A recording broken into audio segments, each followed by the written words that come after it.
And hello, everybody, and welcome to Darling Stadium. Tonight, the undefeated Phoebus Phantoms will be taking on cross-rival Bethel Bruins. Mike Hauser, along with Bob Hintz, Bob Killen, and Brent Musgrove at Darling Stadium on a crisp Friday evening. This is the first Friday that we've had that has been a little bit on the cool side, as most games during the season is pretty warm, but tonight, fall has arrived. Last week, the Bethel Bruins went to play the Denby Patriots and beat them 28-12, and the Phoebus Phantoms upended the Work Raiders by a score of 53-7. Let's send it down to the field where Bob now has Bethel head coach Tracy Parker. Okay, I got Coach Parker here with Bethel Bruins, and Coach, last game of the season, but you want to try to end up on a good note, and I know 500 would be what you want to try to go to, but you've had trouble with consistency this year. That's correct. Tonight's a good opportunity for our team and for our program. Phoebus is a really good football team. They're undefeated, and we're trying to get even. So, we're looking forward to going out and playing a hard football game. Well, I know that you've made mistakes, and and most of them have been mental mistakes, and the kids have learned throughout the season. But it seems to me that when you play Phoebus, you get your kids up, and I don't know what it is, but you play them tough for the most part. Well, I think it's one of those inner city rivalries. We're both Hampton City school teams, and the kids know each other. They go to summer school together and that type of thing. So it's just an opportunity for two close-knit teams and players to come together and play and see who wins. There you go. Now, before we end the interview, is there anything you want to say about your staff and everything? Because I know that's always an important part of your group over there. Well, I'd just like to thank our parents, our staff, our administration at Bethel High School, just everyone who's involved with Bethel football, because they do a wonderful job for us. Well, Tracy, you're a class act and doing a good job over at Bethel, and we always appreciate you taking time to talk to us, and good luck tonight. Thank you. Good enough. Let's go up to Mike. All right, thanks, Bob. Again, the Phoebus Phantoms, 9-0 on the season. Tonight, they go for the perfect 10-0 record on the regular season. They will be playing the Bethel Bruins, who, on the record so far, 3-5 on the year in the district, and they are overall 4-5 as they attempt tonight to become a 500 squad. If we send it back to the field where Bob's down there with the Phoebus coach, Bill D. Okay, I got Coach D here with me from the Phoebus Phantoms. And, Coach, first of all, congratulations. 200 wins. That's, to me, is a tremendous milestone that you've accomplished. And I'd just like to ask you to say a little something about that and your players and your staff. Well, you don't accomplish anything like that without, first of all, great support. I guess I go back to where, Clayton Washington and Harry Bennett hired me, 21 years ago. We just had a lot of good kids. A lot of good coaches, a lot of people who, put a lot of time in, and you don't do anything like that unless you've had the support of those people and the staff, and after Clayton it was Phyllis Henry and now Miss Woods, but mostly the kids. The kids have put all the time and effort into it and all the sweat, and they don't know how much I appreciate it. But when you reach this type of thing, that's the kind of things you think of the kids that you had over the years. Well, if you don't have kids, you don't have a program, number one. But your staff has been real loyal. For the most part, your staff has been with you a long time, and that's very important, isn't it? The majority of the staff, we're together at all times. We're on the same page. We work things out, we work things through, and it's a great staff. I couldn't have done it without them. Well, I just, again, my hat goes off to you, because that's just, to me, is a tremendous accomplishment. Now, tonight you got the Bruins. In the past, they have played you tough at some games, but it's a rival game. Yeah, it's a rival game, and these city rival games, something you never know how they'll go. Sometimes, we just hope we come out and play good, consistent football, and we'd like to play well going into the playoffs. All right, now I just want to ask you one other thing, Bill. Are you glad to be home? Yeah, it's been a couple of weeks, and then when we were home last time around this, I like this side of the field, so it's good to be here, and let's hopefully we play well. Well, you will, and good luck to you tonight, Coach. I appreciate it. Good enough. All right, we're going up to Tim and tonight's sponsors. All right, thanks, Bob. Tonight's game brought to you in part by Zoom Sitco with locations throughout the peninsula. Subway, located at 1807 East Pembroke Avenue, where great subs, salads, and wraps. Tanya's Super Pet Center, where pets are not just animals. 49 West Mercury Boulevard. And in part by Eric Thompson, Realtor. Call Eric to buy or sell your home or property. Call 881-2004. And by Parkline Wood Funeral Home, located at 2551 North Armstead Avenue, where Nancy Staten is the manager. Tonight, the Phoebus Phantoms attempt to go undefeated and have the number 1 seed in the district. Wait a minute. You're not Tim. I'm not Tim. Gee, money. Crickets, look at you got hair.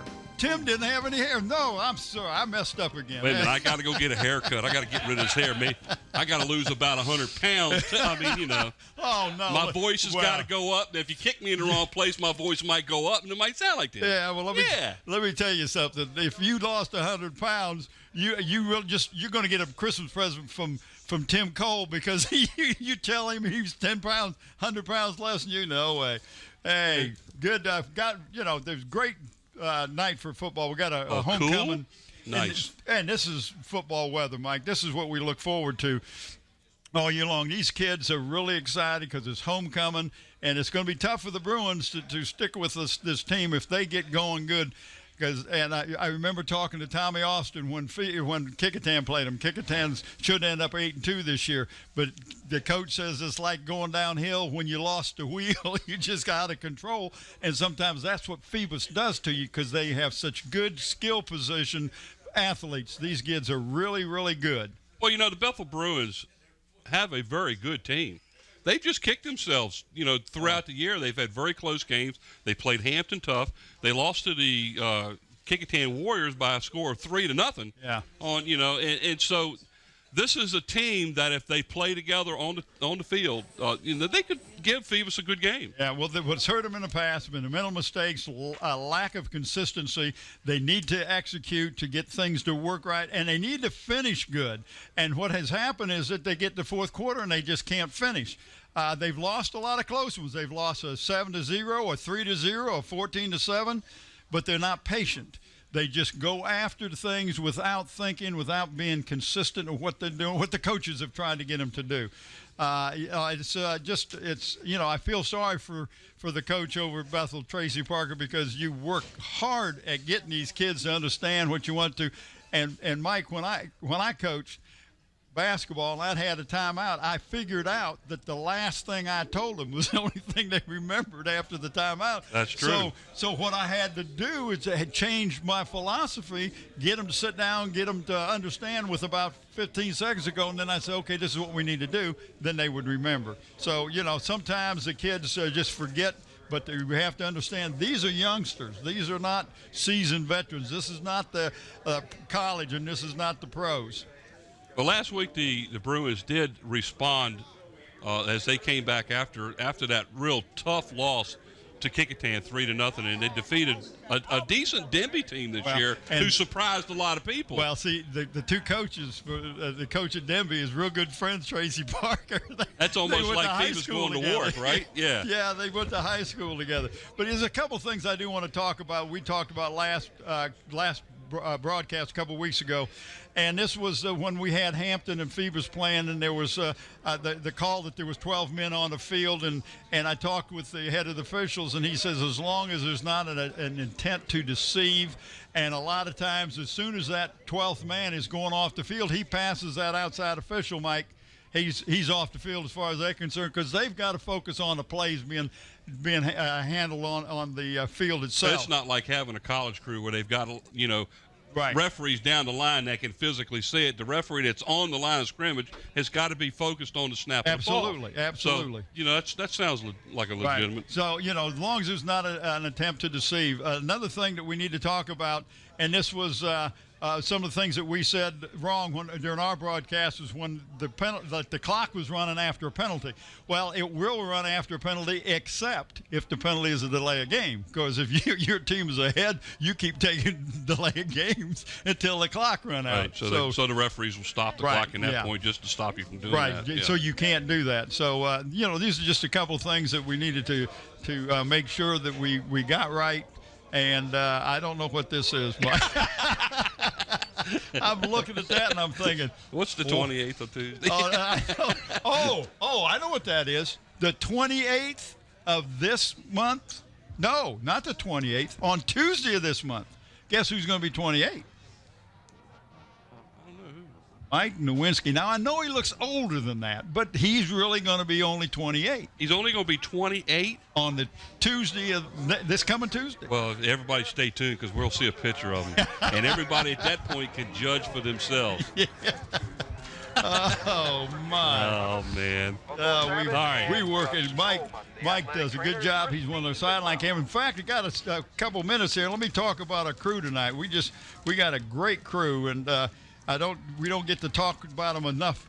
On cameras, we got Nathaniel Braxton and Susan Bowers up here in the stands. We have Ron ESPN Baton and Mike Nowinski on the sideline.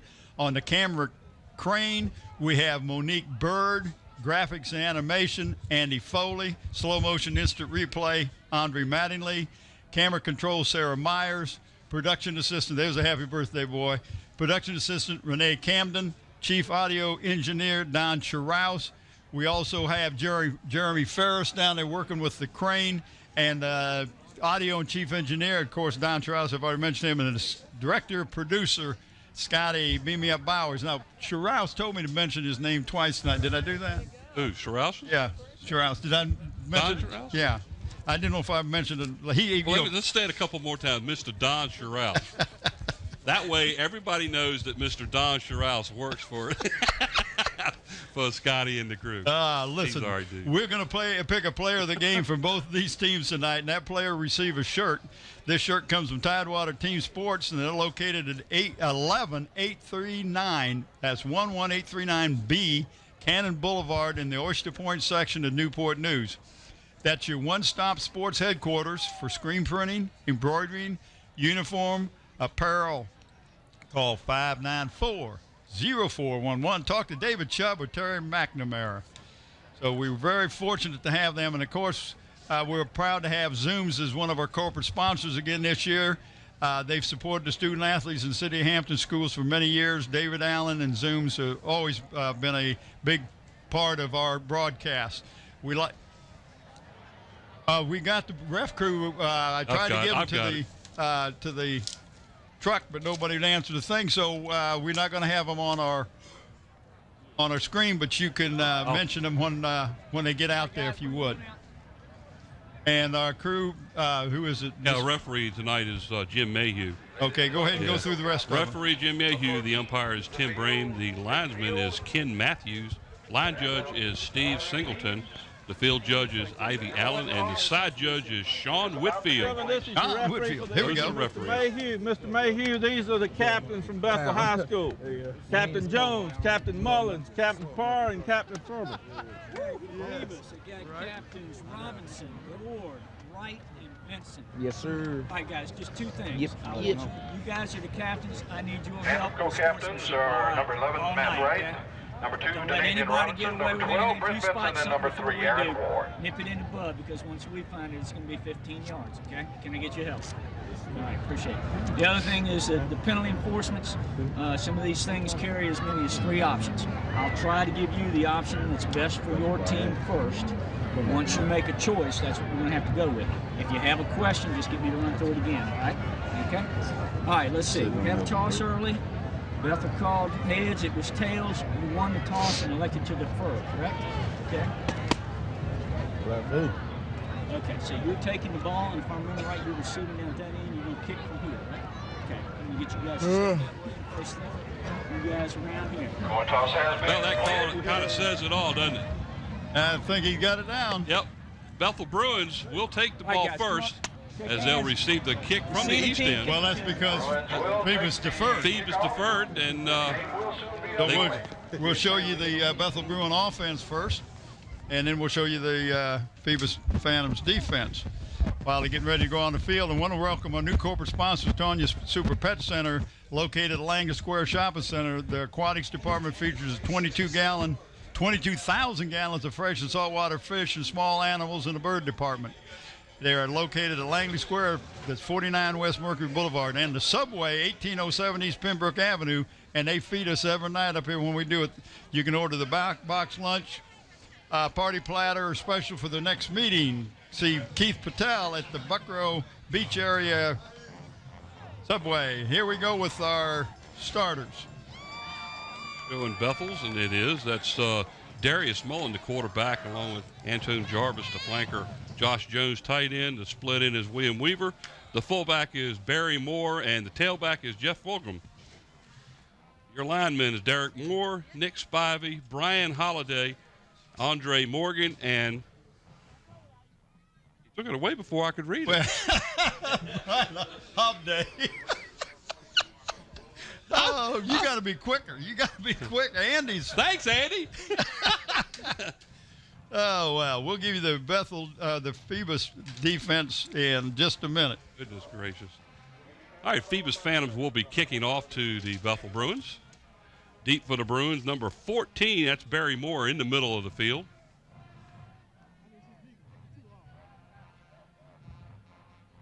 Go. Kickoff is short. Moore will take it at the 20 on a bounce and falls down at the 23, where the Bruins will take over 1st and 10. All right, let's go with the Phantoms on defense. And there you see Maurice Hampton and Terry Lyles as your tackles. Your ends are Kobe Walker and Landon Givers. Your inside backers, Matt Wright and Keith Barnes. Your outside backers are Jonathan King and Dante Boone. Your cornerbacks, Nathan Robinson and Brent Vinson. And your safety is Chris Tucker. Notice he kept it long enough for you to get through. All right, Darius Mullen, quarterback for the Bethel Bruins, takes a snap and hands the ball off to the tailback. Looks like he's going to lose about 2 on the play. And a big number 7 for the Phantoms making a stop. That's your defensive end, Landon Givers. That was Fulgham on the run. That's that'll bring up a 2nd down and about 13 for the Bruins. Here's a replay. Nice defensive play. I mean, he was there. Yep. It was just. He ran right into the defense. Yes, that's hard to miss that tackle. Officially 2nd 12 at the 22 for the Bruins. Mullins is in the shotgun.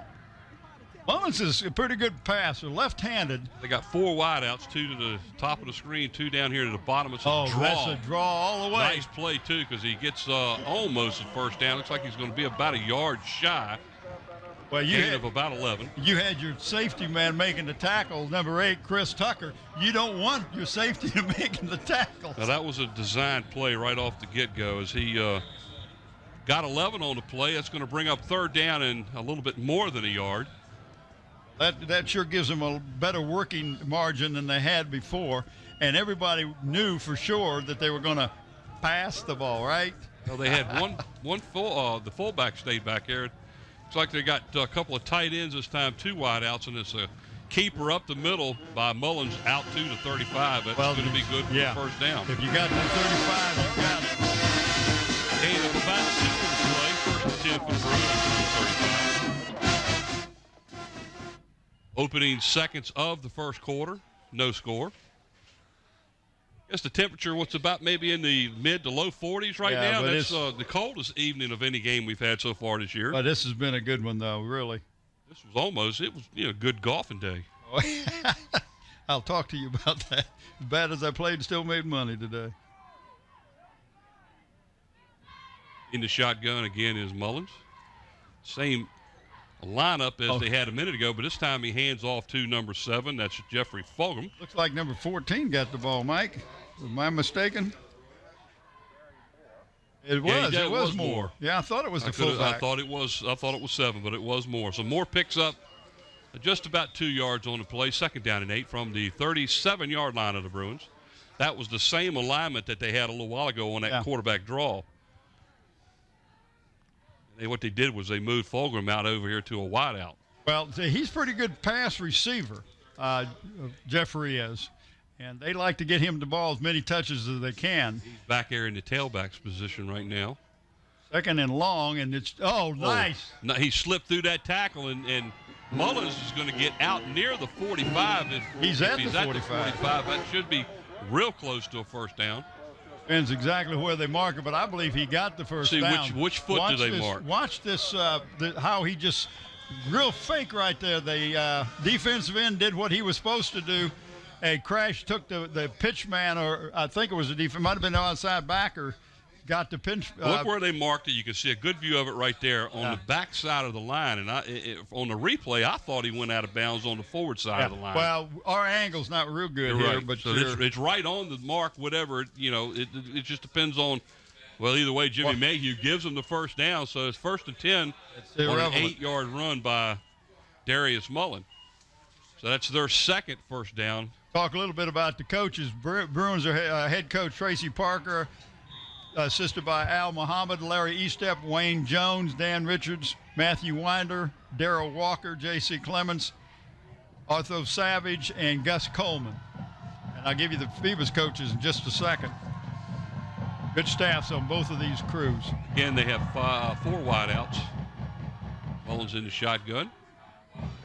Looks like they're ready to blitz, and they are sending up the linebackers, and the pass is right in the hands of number 11, Joshua Jones, as he drops it. I guess he must have heard steps. Well, over there. I think he started to turn, and all fairness to him, it looked like he turned to run and took his eyes right off the ball. Perfect replay. Yeah, that was great job in the truck. Phantoms head coach Bill D, assisted by Greg Navarre, Greg Day, Dick Van Dyke, Ron Johnson, James Holbert, Scott Snyder, Skip Perry, Anthony Robinson, Patrick Johnson, and Brett Birch. You know Dick Van Dyke. I believe you said you went to school with him. Oh, yeah. He and I, we go back a long ways, back to the 60s when we played Little League, so that ought to tell you something. He told me that you were much older than he was. I don't know. Uh-huh. Well, that's what he told me. Now, I'm just going by what the guy told me. I understand. He said, well, you look at him. He said, you got more gray hair than I got. That's only because he keeps his hair short, and he doesn't grow a beard. Is that what we got a timeout? We're going to have a talk with him after the game. No, he's something. Oh. Penalty on the play. Looks like they had a man in motion, so it's 5 yards. 2nd down and 15 now for the Bruins. Wide out split again, 2 to the far side, 2 near side, as Mullins is in the shotgun. This time he passes and is overthrown. And it's intercepted. Vincent. Intercepted by the Phantoms, and he gets away from the tackle. That's Brent Vincent.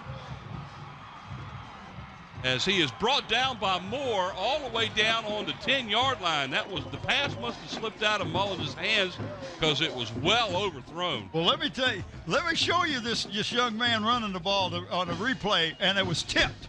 Yeah, I thought it was tipped, but watch this when he gets away, and then look how he uses his blocker right here. How he uses that blocker to pick up another 5 yards.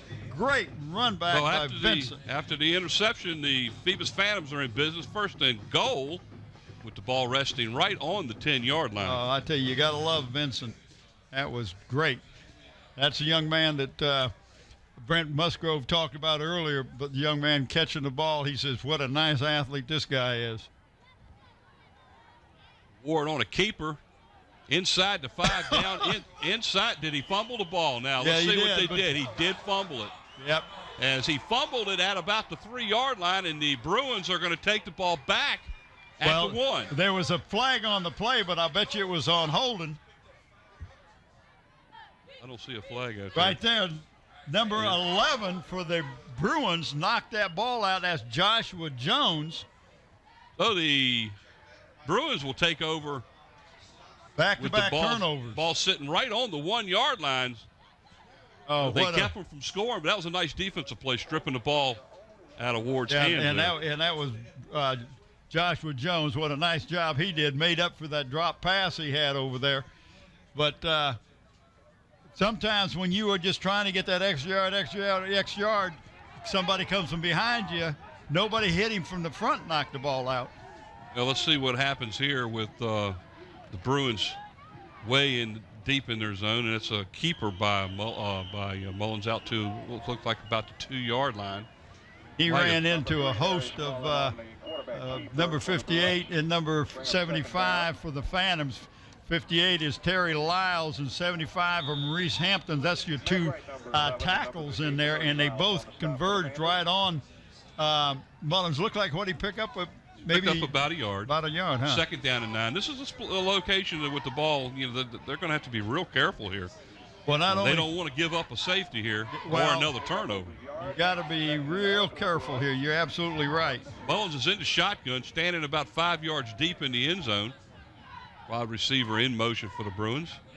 And it's again a keeper by Mullins as he picks up maybe a yard, or it looks like he might have even just got back to the line of scrimmage, and that's it. Yeah, and number 25 for the Phantoms was in on a tackle. 25 is one of the defensive end, Colby Walker. We've talked about him in the past. No gain, back to the line of scrimmage. What a nice defensive player that young man is. Third down and 9 for the Bruins at their own 2. Well, and he didn't pick up anything on that last. Just got back to the line of scrimmage, and that was it. And boy, you hate to have your punter punt where his foot is right on the back line. They need to get a little extra yardage here as the referees, looks like the Bruins coaching staff over here has called timeout. So that'll be Bethel's first timeout of the game. That's exactly what happened. And you look at the punter, Drew Paxton we don't have any stats on him, do we? On Drew Paxton, the punter for the Bruins, what kind of averages he's had this year? Some of the things that you have to consider, because if you're Phoebus, you're going to hold him, and if you're Bethel, Mike, I can't see him putting the ball in the air. I just can't see him putting the ball in the air. But at this point in the season, this is your last hurrah. This is your last game. You're going to have to do something really different to maybe win a ball game. And if you could throw a pass here, I mean, I wouldn't expect it if I was Phoebus. So we'll see. Well, they start off again in this on this down. Third down and long with 4 wide receivers again split out. This time it's a screen to the back Fulgrim out of the backfield. It's looks like it's thrown a little bit too far in front of him. Yeah, it was more of a swing pass, trying to get a couple of blockers out from him because he went in motion. Watch him go in motion. We missed it, but he was going on motion. And number 25 for the Phantoms, Colby Walker, is not giving it. He's jumping up in the air and has really took away any line of sight he had. So he was lucky the ball wasn't intercepted. Paxton comes in to punt the ball away for the Bruins, standing real close to the end line. Well, they're going for the block. Gets it off. Fair catch called for by Vincent. It's a fumble, but I believe, no, the Bruins got it back. Yep. They're going to give it to the Bruins as the Bruins come up with a loose ball. That's the two mistakes. Was that Vincent that called for the fair catch? Yep. Robinson was the fair catch. Yeah, number 2. Came up to catch the ball, and I thought he actually had the ball, but the diving Bruin that came over top there kind of just carried it with him as he rolled. I didn't see his number, but that's 2 turnovers now for the. What a big break for the Bruins.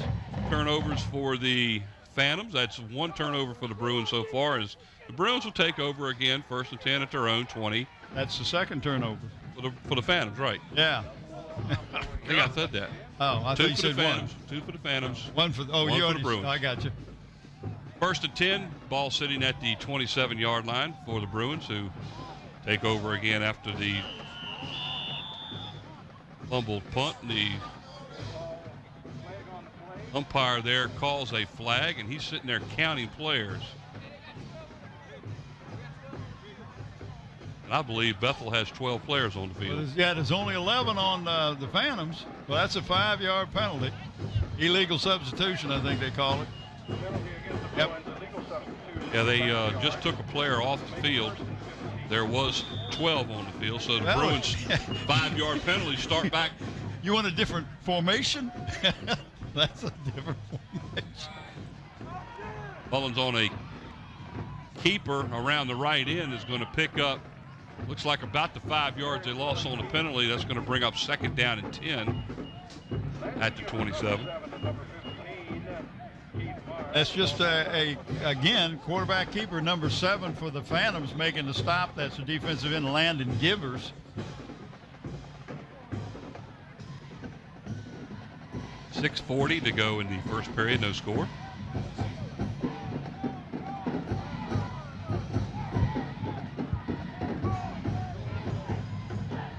Fulgram and Moore in the backfield, wideouts to the far side and the near side. That's a pitch out to Moore. Oh, what a nice defensive play. Defensively had him pretty well wrapped up in the backfield. That looks like Moore making that stop. I'm sorry, that looked like Jonathan King with that number 33, wasn't it? Moore carried the ball. Yeah, it was 33, Jonathan King, Also outside 9. backer. Also 9 on the play, 3rd and 19 now for the Bruins. Nice picture of the Phantoms band whooping it up there in the stands. Whooping it up. Whooping it up. Doing a little bit of the wiggles, you know. So the Bruins find themselves in the hole now, 3rd down and 19. Playing for the pass. It's intercepted by the Phantoms at about the 20-yard line. And is that number 2? Is that Robinson? That looks like number 2, Nathan Robinson. He made up for that. Oh, the Phantoms intercept the ball. Nathan Robinson at the 20-yard line, and he runs it all the way in for the score. Well, he made up for that mistake. He made up for the fumbled punt. Here's a replay as Mullins was just standing there waiting for somebody to break loose, but the wrong player for him broke loose. All the way in for the touchdown. As the I know Nathan saying, whoa. Oh, I needed that. I needed that. Oh, In to kick Lordy. the extra point is number 20. That's Lamont Fredericks for the Phantoms. Kick is up, and it's no good. Wide to the left. I don't see but 6 players out there for the Bruins. Bruins 1, 2, 3. only had 6 players, on the line of scrimmage. They could have gone for 2 real easy had they known that. You can't have too many, but I mean having 5 less. You could hear the Bethel coach over here to the left side of us saying, "Hey, coach, I don't think we have enough players on the field." Hey, coach, I think we only have 6 guys out there. You think that was an understatement? How come we don't have our special teams? Oh my goodness! Well, it's 6-0 now. Phantoms break out in front with 5:30 to go in the first quarter. Nathan Robinson on a 20-yard interception return. Well, we got 2 interceptions already for the Phantoms. One of them, they end up on a fumble on the next play. And then this one, hey, if you run it in, you can't you can't give it away real quick, right? Oh, so we have only played, 6 minutes, 7 minutes, and we've had 4 turnovers. Yeah, very uncharacteristics of both of these teams. They make some mistakes, but turnovers is not some of the things that the Phantoms have done this year. Fredericks kicks off to the Bruins. To the near side, taken at the 19-yard line by number 43. That's Terry Gray. Oh, number 8, Chris Tucker, the safety. Now that's a tackle you want your safety man to make. Well, he didn't quite get out like he thought he was going to as the... Watch the replay of this. He was trying to get over to where he had a wall, but look at Tucker. Made a good job, and then boom, big old number 44 like he for gets the Phantoms. Looks like he gets about 3 yards at the most on a return. Baggs, the junior, 6'1", 195, but boy, he laid a hit on him. 5 minutes and 24 seconds to go. Opening period here at Darling Stadium. The Phoebus Phantoms out in front by a score of 6-0 over the Bethel Bruins. In the Bruins setting up with 4 wideouts. Darius Mullen is the quarterback. I think they've got to do some things, and one of them is you got to try to spread the defense out and give Mullins a chance to run, because he is a good athlete. There's no doubt about it. Probably the best athlete on the team at this point. Let's see, he's going to pick up maybe 2 yards on the play. All right there, number 15 for the Phantoms, making the stop, and that's one of your inside backers, Keith Barnes. 2nd down, 8 now for the Bruins at their own 18-yard line.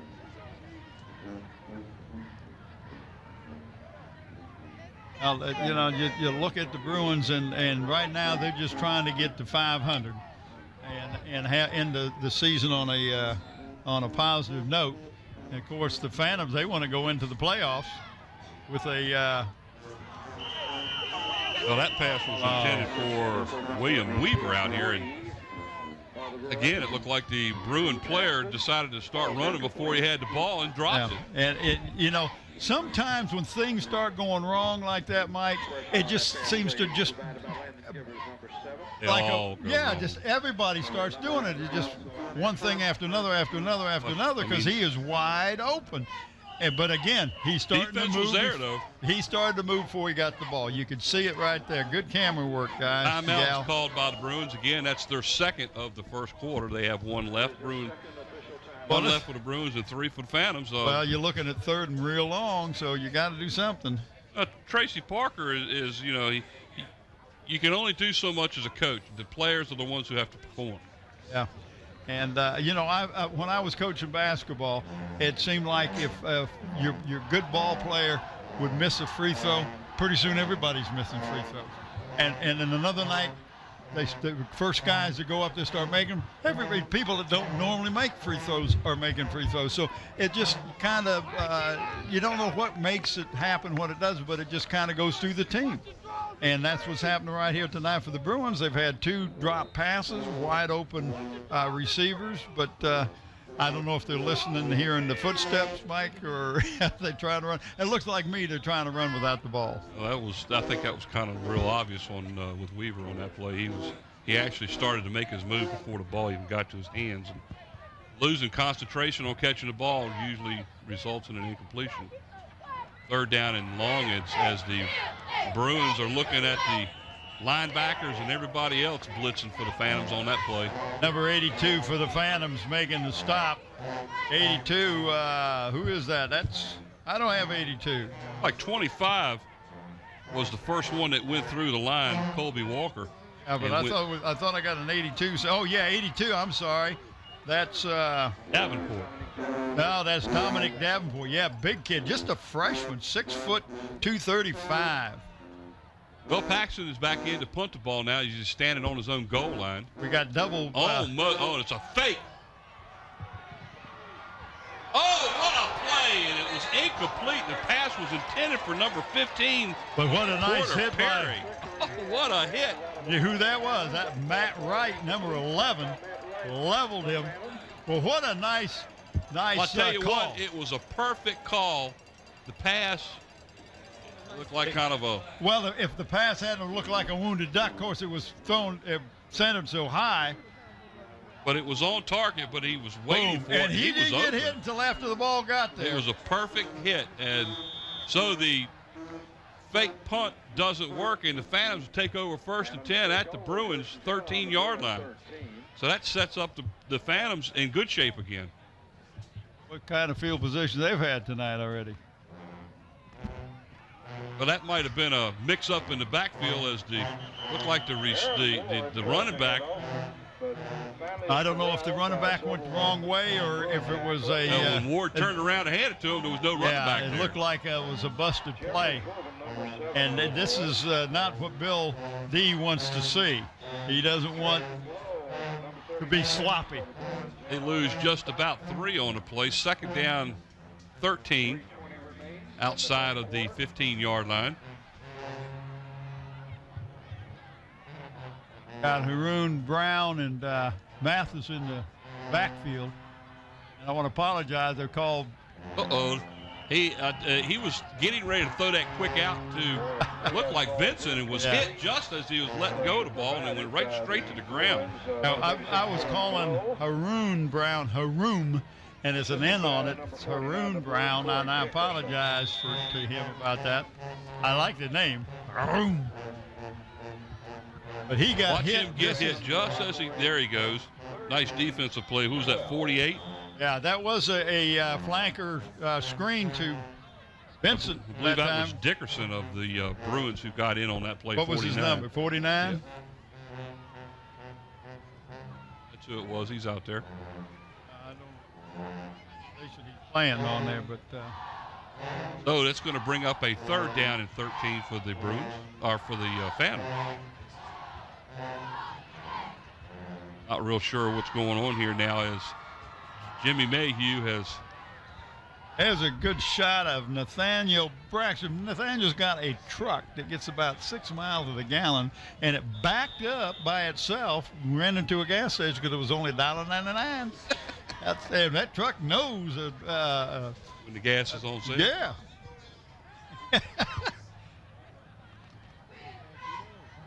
Back to throw over the middle. Oh, what a pass! One hand. Vincent on a one-handed catch for the touchdown. My goodness. Do you like him, Brent? Brent Musgrove likes that young man. And what a pass by Aaron Ward as he threw a rifle right to him. Boom! Oh, One-handed man. with his left hand pulled it in. That was Fulgrim on the defense, and he was right with him. Oh, my. Any other place but where he caught it at, and he would have had a hard time catching it. But great catch for the touchdown. Fredrickson to kick the extra point. I watched him down here practicing. Yeah, that's a better kick. Kick looks good, and it is. Much better kick that time than the first one. And he was down here practicing. I don't know if you saw him. When everybody was out of play, he's kicking into the net down here. 2:45 to go in the first period as the Phoebus Phantoms tack on 7 more. Now lead the Bethel Bruins by a score of 13-0. Watch him catch the ball with his left hand. Slow that down. Look at this. He goes up and pulls it in. That looked like, oh man, that reminded me a lot of that NFL catch by Ronald Curry going up with one hand and pulling it down. That was a great job by Vincent. Oh, what nice camera work and a former birthday boy. A former birthday boy. Brought that out to us. That was Susan that we were just looking at. Oh, I was talking about Andre Mattingly. Oh, I know that. On his slow motion. Instant replay. Good job. 13-0 Phantoms. 2:45 to go here in the first quarter of play. Andre doesn't understand how come Mike is so much older than he is.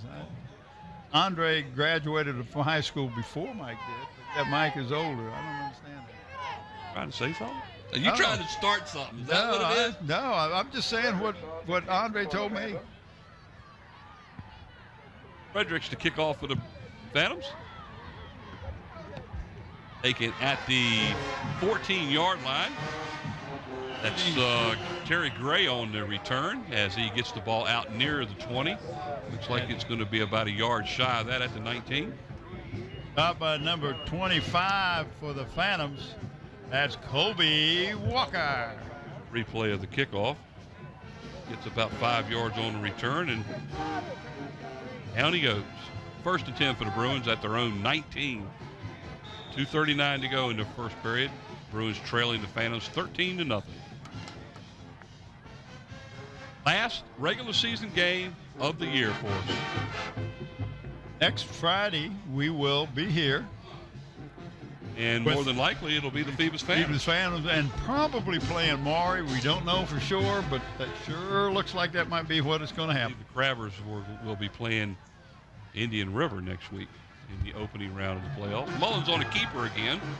He gets outside, picks up some good yardage, and to about the 26. And finally stopped by number 32 of the Phantoms. Like he gains close to 7 yards on the play. That's Haroon Brown making the stop. Haroon also plays one of those linebackers. Ball resting right at the 26-yard line. Second down and 3 for the Bruins. Nice run that time by Mullins. The Bruins are trailing 13-0, but in all reality, they've had the ball a whole lot more than Phoebus have. You're right. But we get our statisticians over here. Phoebus had a whole lot better field position. You're right there. And turnovers are a big major part of that. Here's a pass by Mullins. Sails out of bounds over the intended receiver, and that's number 7, Fulgrim. You see who went up in front of that ball? Good thing it was high. Brent Vincent had his eye on it. If he could have got one hand up, he probably would have caught it. Incomplete. Third down and 3 now for the Bruins.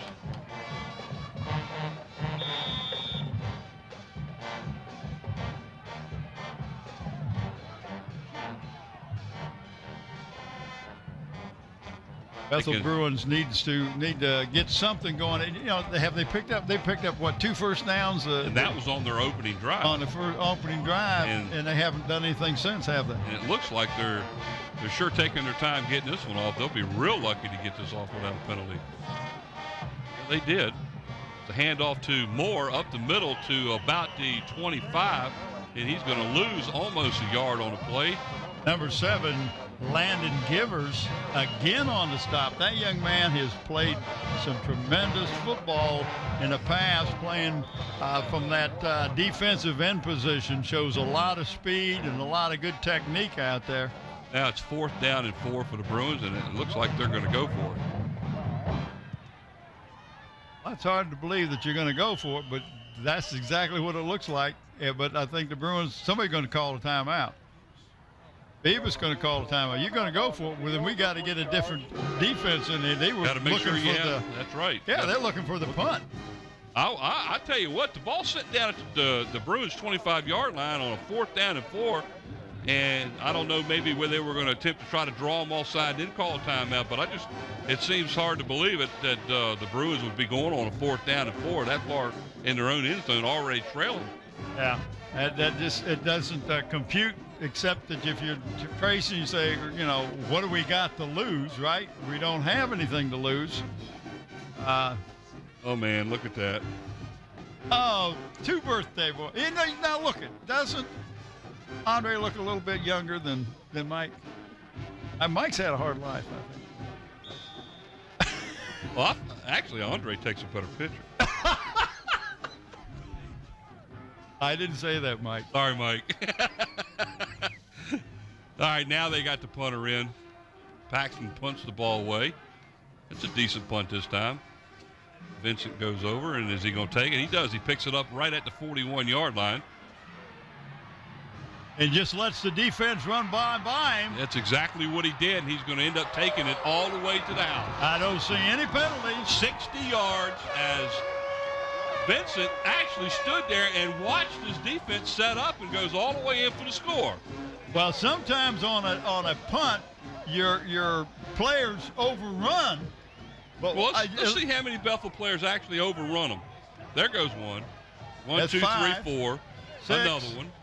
But he gets some good blocks. Yes, he did. And Nathan Robinson doing a good job of Nathan Robinson said, come on, follow me, bud. You're going to go in and score. Wow. All the way in. 60 yards for the touchdown. Nice run back by Vince. And now Frederickson to kick the extra point. And the Bruins only have 9 players on the field. The kick is up. And it was a wounded duck, but it got over. Bruins again with and 9 players. They only had 9 players on the field on that particular play. Well, 20-0 now as the Phantoms are on a roll now. 53 seconds left in the opening period. They've been more than 2 plays. No, I think they won because they went down there. They were like 3rd and long. I think our statistician might be a little mistaken. 2 running plays, 2 passing plays. You sure? It's Killen's birthday Is Killen's birthday too? Well, he does look old. That's what he said just now. Ow! Brent, did you hear what Brent just said? Yeah. You're right, Scotty. We got so many people with birthdays and nobody brought a cake. And nobody brought them presents But I either. tell you what, we got a lot of subs down there. Oh, yeah, there you go. Give them on a cookie. Put a candle on a cookie. Frederick's kicking the ball off now to... It's 84. Ooh, 84. Nice hit right there. That's 84 on the carry, Tim Lauer. Lanier. I was going to say that. Tim Lanier. Nice run back out to the 35-yard line. Well, you know what he did? He went north and south. That's he right. didn't go east and west. He Look just at him. came He's straight going to ahead. go right straight ahead. Picks up a block right there by number 44, who was Tyler Blow, and picks up a couple of extra yards, as this is actually Bethel's best field position in the game, out at their own 35-yard line. I mean, the entire game's been played down at the Bethel end zone. I think they got to the 45 once, didn't they? Yeah, they did. They get 45 and then threw the interception. On the second first down that they got. That's absolutely correct. That was the opening drive. Well, maybe they can meet this and get down there and do some business here. 1st and 10 at their own 35. Out of the shotgun again, and they're just going to let Mullins run and find a spot and cut it upfield. Picked up pretty good yardage. A little more than 5 as they mark it. Looks like they're going to mark it outside of the 40. So we'll call it 5 yards on the carry. 2nd down and 5 for the Bruins. Well, they put it right on the line. They had it one spot. And but I was watching both of the referees, the linesmen, and they were both marking the ball a good foot past the mark. Yeah, that ball is sitting right on the mark, so maybe the list of lines crooked. I see it. It might be one of these numbers. Of course, there's a big crowd in this field. Excellent drainage here at Darlington and the State. field's in really good shape. A lot of games been played on Beaver this. On the motion as the keeper by Mullins. He gets away from a tackle in the back. I tell you what, if he had kept his balance, he may have gone. But either way, he picks up a first down on a 13-yard gain. He did a lot of that on his own.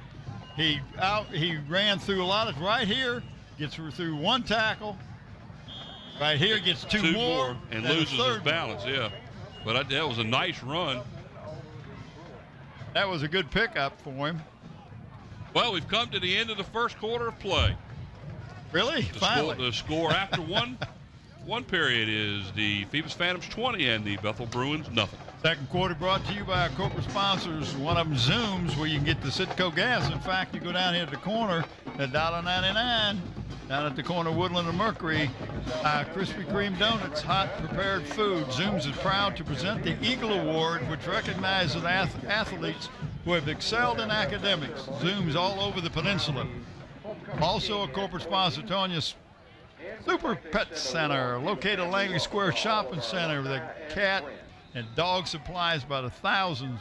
Tonia's main feature is the pet knowledge of her staff, and by the Subway at 1807 East Pembroke Avenue. Dine in, drive up, or order the box lunch or party platter. The next meeting, when you got your group together, whatever, the Subway is located at 1807 East Pembroke Avenue, 722-9513. Heath Patel. You know, we couldn't find Killen a couple weeks ago.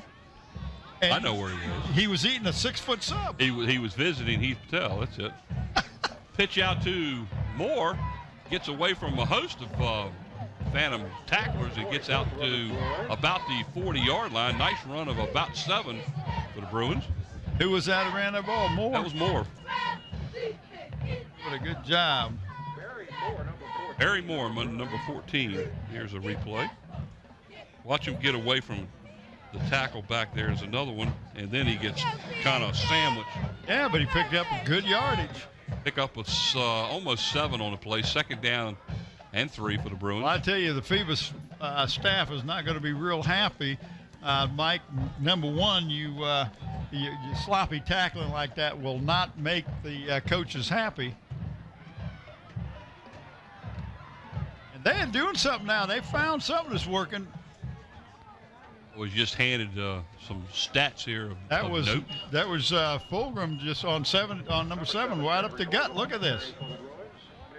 Boom. Of about 11 yards on the play. Another first down for the Bruins inside the 30 down to the 29. Number 2, Denathan Robinson making the stop, and that's your cornerback. You don't want your cornerback making tackles.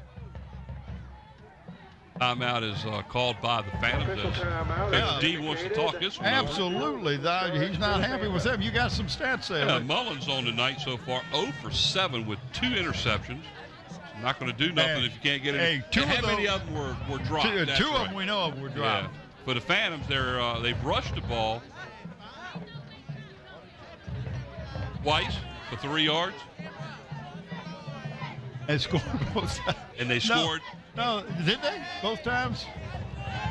One because they had one pass and one interception.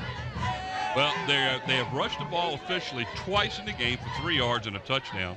They have passed the ball twice, completed one for a touchdown, and they had a interception of 60 yards for the other touchdown. Offensively, Phoenix have the Phantoms hadn't done a whole lot offensively, but they lead 20 to nothing. I was going to say, what kind of yardage has the Bruins got? Well, I guess the defense is carrying them tonight. You know. You think? Well, 1st and 10 for the Bruins with the ball at about the 29-yard line. That's a handoff to Moore again up the middle. Boy, something is working. Yeah, because he's picked up a good 9 yards on the play all the way down to the Phantoms' 20. They've gone good blocking on that left back side. Just a standard straight up running up the field. You got to like that offensive line. That's Brandon Piera at the center, Derek Moore and Michael Spivey at the guards, and Morgan and Hobday. And there's Monique on the crane, and she's all gussied up for the cool weather. Nice move to the outside, and I believe he dropped the ball. It is on the ground. But they're calling it down. They're calling him down. The ball was behind the runner. But they gave him I bet you our replay shows that was a fumble. The ball, when he goes down, let's watch. Yeah, that's correct. It probably blew the whistle. Did he go? The ball did come out before he hit the ground. Yes, it did. There it sits right there. What a great picture that was. I believe Robert Preston was the runner on that play. Way better. Yeah. Pitch out here to Moore. Almost drops it, but he gathers it in and kind of. Nathan Robinson hog-tied him. Good shot of Jeremy.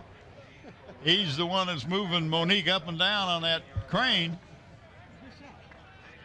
And if I don't know why he can do that without any gloves on, that thing metal, that's got to be cold. Yeah. We'd have to get him off of that if he stuck his tongue on it. No gain. 2nd down and 10. Ball resting at the Phantoms' 15-yard line. A nice-looking drive the Bruins got going. And off to Fulgram around the right side. He kind of skedaddles around a couple of tackles and picks up about, 4 on the play as he's close to the 11. Another tackle by your cornerback, Robinson. Number 2, Denathan Robinson. He's in on a whole lot of tackles. Picks up a good 3 Well, you yards. think she's not warm?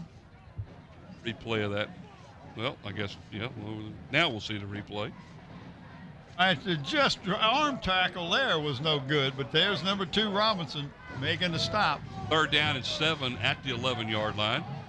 This is a big 3rd down. You'd like to get it working because you know you're going to go for 4. Back to pass across the middle. A completed pass to number 1, and that is a touchdown to Robert Preston. Number 1. What a great catch that was. Now the night. referees are discussing whether or not he was in the end zone. I actually thought he was tackled at about the 1 and rolled in, but let's see what they call. They're not going to give him the touchdown. It's a first and goal at the 1. Oh, well, that's a close call, but there was the Phantom. If we got the replay, and you can slow it down a little bit, Andre, right here. Watch the Phantom come in there to try to get the ball, knock it away, and he just nice that's concentration. close. I would say he was in, but that's not me. But I think we're going to go with a quarterback keeper. Mullins on a keeper, and he Did right not now get is in. stopped. Let's see if he go. No, he did not get in. So it'll be 2nd goal inside the 1. Nice defensive line play by the Phantoms that time as they hold Mullins from scoring. And just plugged up that middle. Good shot of some of the fans in the 7 fans minutes here. 7:40 to go here. I tell you, talk about clogging up the middle, and it's who's going to win the battle by pushing. And Phantom said, if you're going to score, you're not coming up the middle. Watch him hand the ball off to Moore. He kept it. He tosses the. We got it. Might have an interference call on the Phantoms as number 11 for Bethel, Joshua Jones, gets up complaining. Let's see what happens. Well, there's a flag. It looked like Interference is called on that should be an Phantoms. automatic first down, half the distance. And if we got that on replay or not, Andre? Let's go, Bethel.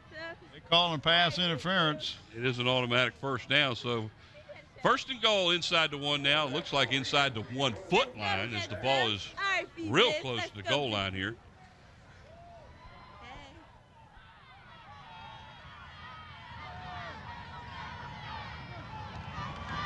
Pitch out is to Moore as he gets close and he gets in. Boy, he just stuck got just in, as too. he got in, but he made it.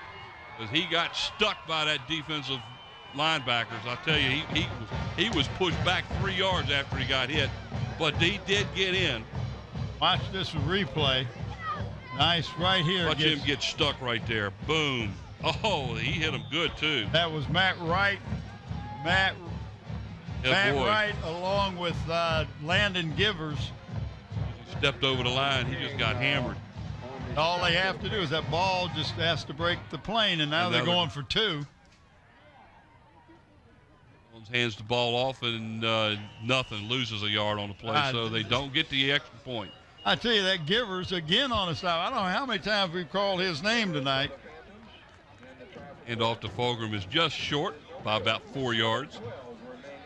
20-6 is the score with the Phantoms out in front. 7 minutes and 12 seconds to go before halftime. That was a nice looking drive.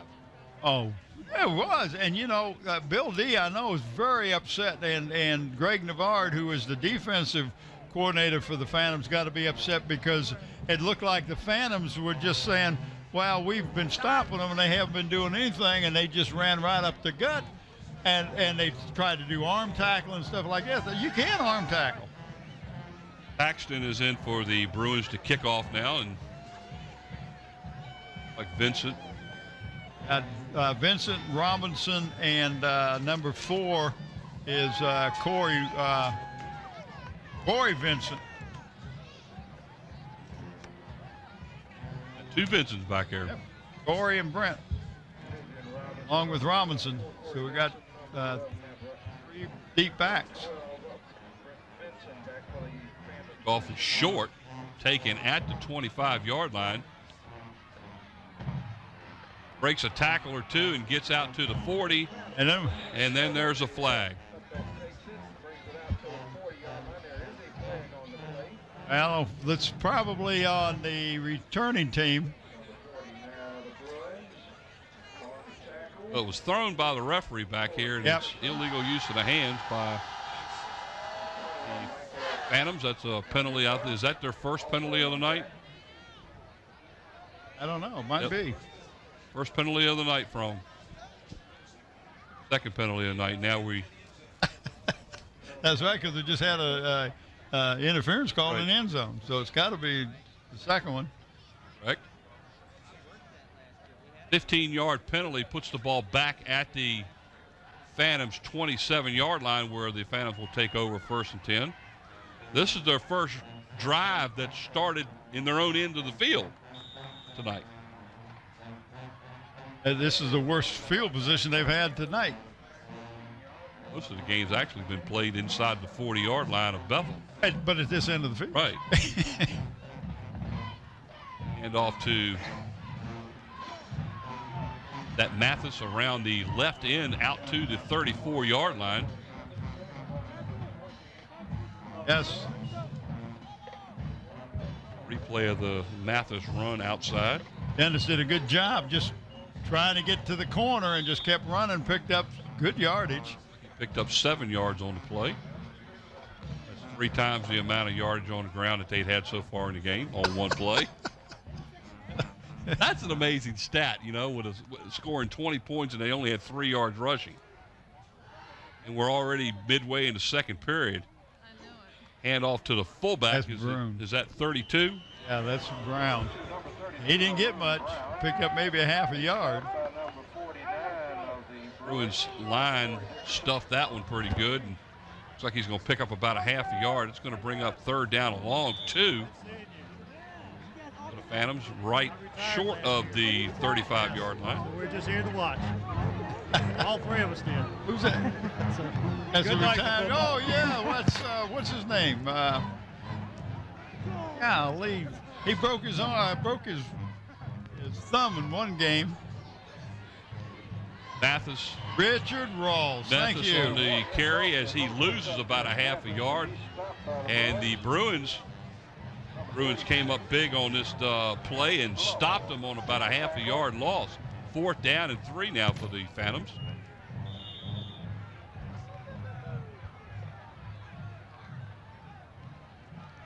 So the Phantoms are setting up to punt the ball, and that looks like Aaron Ward to punt. Deep back here for Bethel. 84 is Tim Lanier. Yeah.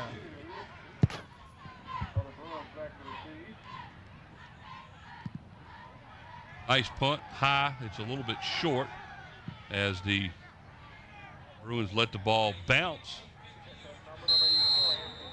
down at the 32-yard line. Yep. Well, I tell you, the Phantoms are going to have to get a little tougher on defense. They just let the Bruins move that ball right down the field last time, and I know that the coaching staff over there getting, you think you got this game in hand. You haven't got the game in hand. You have yet to win this game. This is a lot of time played. This is not far from where the Bruins started their last drive, just inside of their own 35. Looks like they're going to set the ball down at the 32, where the Bruins will take over 1st and 10. Well, Tracy been away from the shotgun and the spreading them out and everything, and he just playing basic football. We're just going to go right smash mouth right up the gut, and they have right now they're beating the Bruins on the line of scrimmage. Oh, nice move to the outside to get away from a host of Bruin tacklers that were coming in on. Oh, that was Matt Wright was going in, but the stop that time was by number 30, Dante Boone, one of the outside linebackers. But Matt Wright was in there. I thought had him watched it. Right here is Matt Wright. Whoa, went the wrong way. Ends up picking up about 4 yards on the play. 2nd down and 6. The ball sitting just outside of the Bruin 35. 4:19 to go here in the 2nd period. I tell you, I think the Bruins, the Phantoms are going to have to start doing a little something different on defense like they did that time.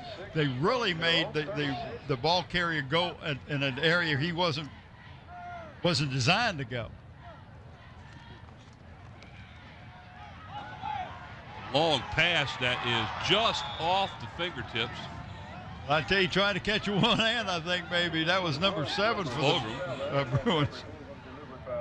He was well covered, though, by the Phantoms. Phantoms. He was, but there was 2 receivers there, as you'll see. Just over his fingertips on a...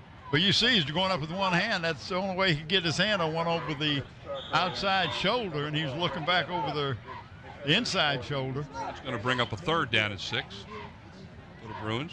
Again, the ball resting just outside the 35. Mullins had a lot of time to throw the ball that time. He did. He pump faked one time and then stepped up and threw it. Actually, after he took the snap, I thought he was going to run an option to the right or to the left there, and then he stopped. I look for him to pass it again.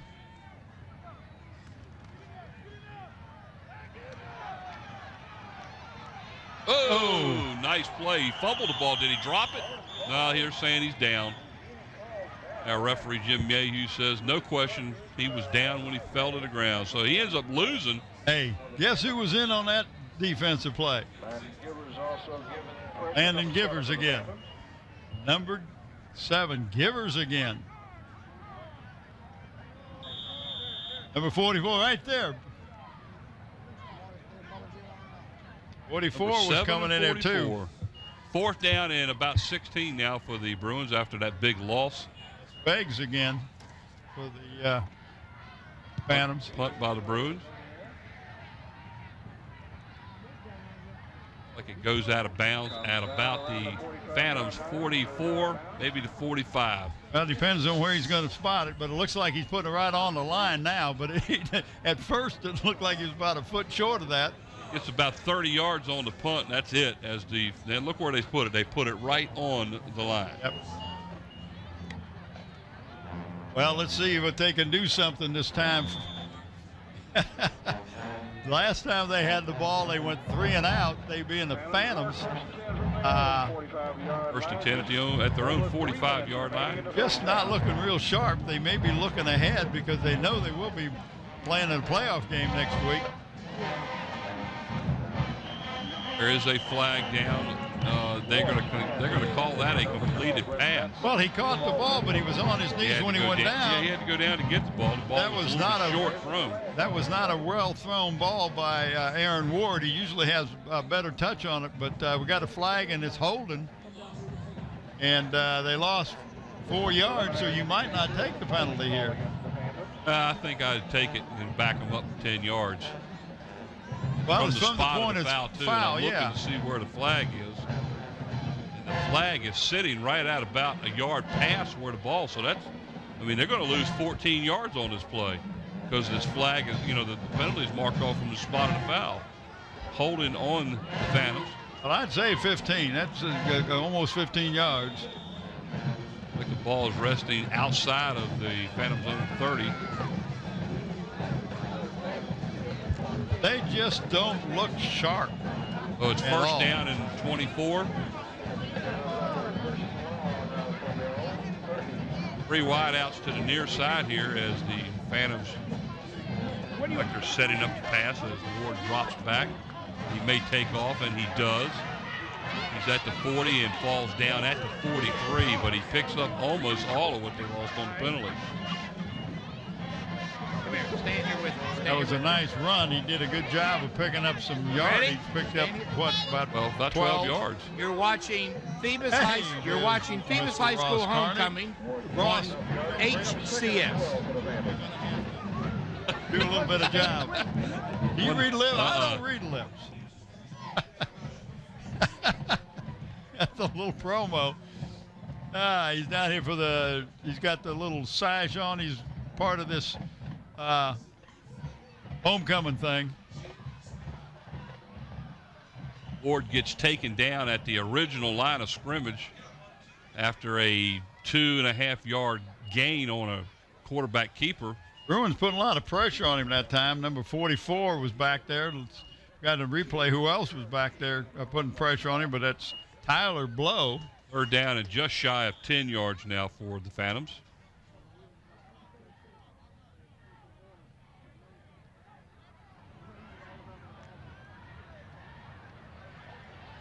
Watch the replay of it.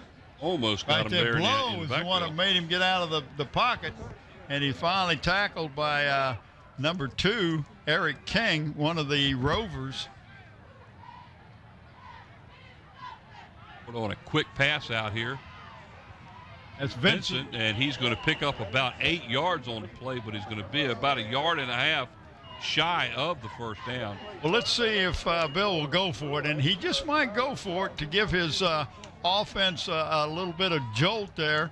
And you got to feel good about your defense because they had a 3 and out last time. But you want to get this ball into Brent Vincent's hand as many times. Give him as many touches as you can during the ball game. We got a hurt player on the field. I can't see his number, but it looks like he might have a sprained ankle or something. So we got a official's timeout. I do want to repeat that we will pick a player of the game from each one of these teams tonight. It looks like it may be number 36 for the Bruins, and that's Trenton Blow. But anyway, we'll give a shirt to each one player from each one of these teams tonight, and it comes from Tidewater Team Sports, which is located at 11839B Cannon Boulevard, and that's in the Oyster Point section of Newport News. Now, Tidewater Team Sports is your one-stop sports headquarters for screen printing, embroidery, and uniform and apparel. Give them a call at 594-0411 and talk to either David Chubb or Terry McNamara. We're going to have halftime festivities here. I guess it's Phoebus' last game of the season. Well, also homecoming. It's homecoming. Well, it's Senior not the last game of the season. Well, last regular season. But don't say the last of the season. No, it's our last regular season game of the year. All right, they are going for seconds. it. I told you they probably would, and they may just do a quarterback keeper. There's only 32 seconds left in the quarter. Hand off to, is that Mathis or? No, that's Brown. Is that Haroon Brown? Yeah. Plenty of yards for the first down. It stops the clock as he gets down to the 40. Pickup of 6, maybe 7 yards on the play. 1st and 10 for the Phantoms with 21 seconds to go here before halftime. Well, you put her in the air, don't you think? Oh, Deep he's wide pass open. to a wide open. Benson. He just outran the defender, and the defender just kind of give up on it. 40 yards and to score. And out of time. And the last play of the first half. What a nice throw, but, I mean, all you had to do was lob it up there and let him run underneath it. Well, the defender was 10 yards away from him. Frederick's in for the extra point now for the Phantoms. 26-6 now is the score. Now, do the Bruins have 11 on the field? Extra points have not been. They have 11 on the field. Okay. Extra point is up. That's And the best good. kick he's had so far, and it's good. 27-6 at half. Stay tuned for second half action here at Darling Stadium. We'll be back shortly.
Welcome back to Darling Stadium, everybody. Mike Hauser along with Bob Hintz, Bob Killen, and Brent Musgrove. 27-6. And who's ahead? The Phoebus Phantoms out in front of the Bethel Bruins. What an unusual played first half.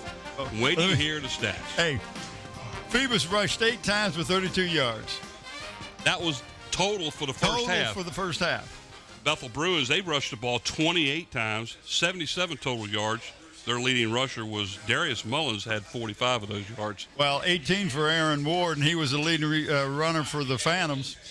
Now, passing is another thing. Oh, you passed the ball? Oh, yeah. 1 of 9, 2 interceptions for the Bruins, a total of 12 yards passing. Well, Aaron was 3 of 4, which is good. How about 2 touchdowns, 63 yards passing, and guess who got all the yards passing? Brent Vincent.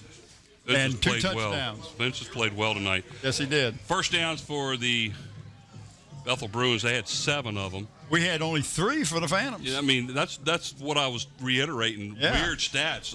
Penalties, the Bruins were penalized twice for 10 yards. Well, the Phantoms 3 times for 26 yards. They fumbled twice, lost both of them, had a total of 81 yards, but it's 27-6.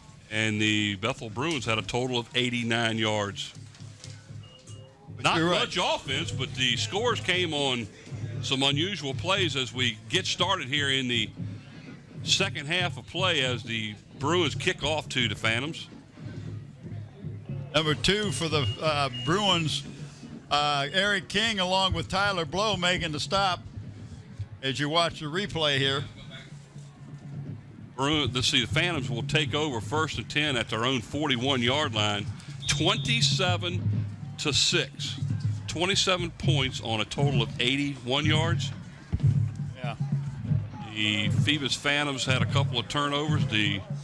What really hurt was the 2 interceptions that the Bruins threw. That set up 2 of the scores. 1st and 10 now, as looks like the Bruins are going to get drawn offsides right off the start here.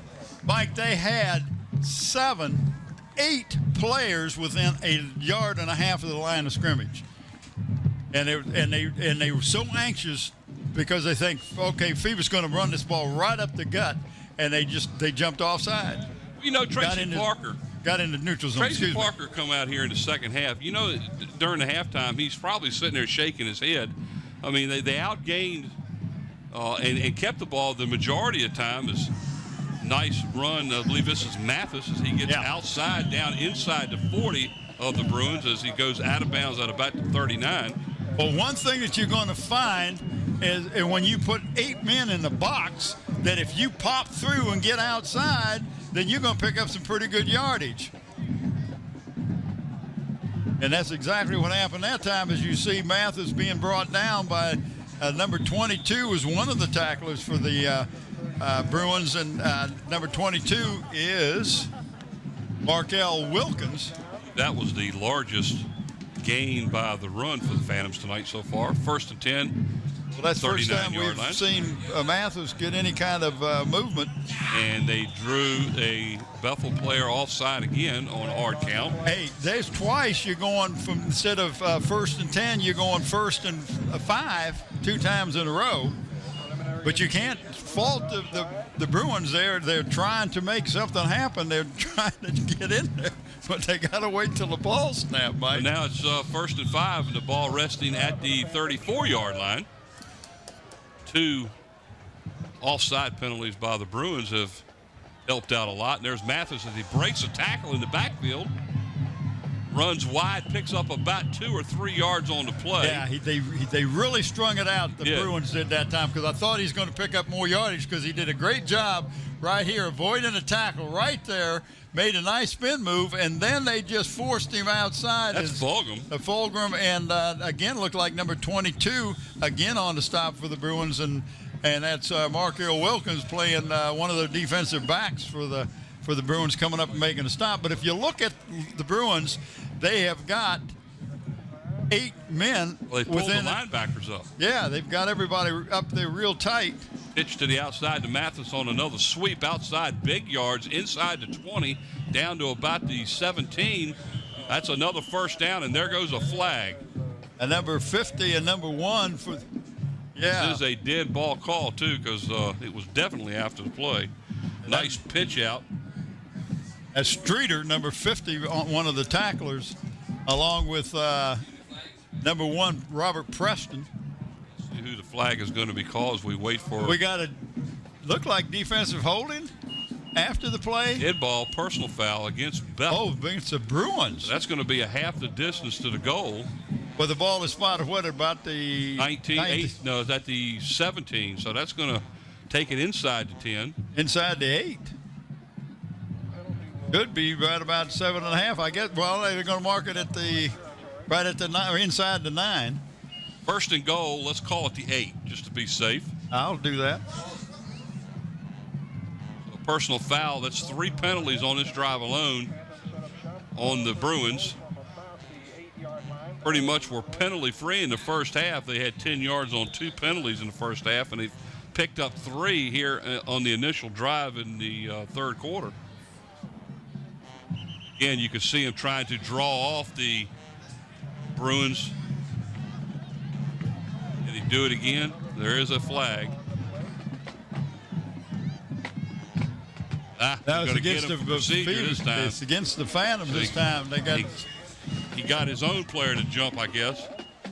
So 5-yard penalty pushes the ball back to about the 13-yard line. Still 1st and goal there now at the 13. You could watch Ward on the play as he was getting under the center, and he did a hard count and kind of jerked his head. And I don't know if his own player moved or whether they actually called Ward on the play. And there's a pitch to Mathis.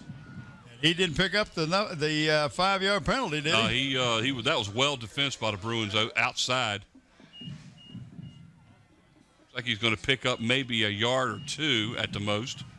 Looked like number 66 for the Bruins was one of the tacklers. That's Jeffrey Wright. 2nd down and goal. I believe they got it marked at just inside the 12. 2nd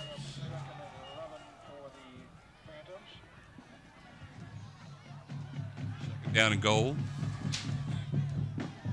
Vincent to the top of your screen, far side. Back to passes Aaron Ward, and he gets it off. Oh, and almost caught by the receiver in the end zone. Yeah. It went right through a couple of players' hands and right through to Nathan Robinson's hands. That was it was a pass that I'm not too sure. I'm not sure who the pass was intended for, but he put a lot of zip on his ball. Right by one player right here and goes right into Vincent's hair. That's right, Matt Wright. Yeah, right. And then also Nathan Robinson had a chance for it. But neither one of them could come up with it. Ward put some zip on that ball.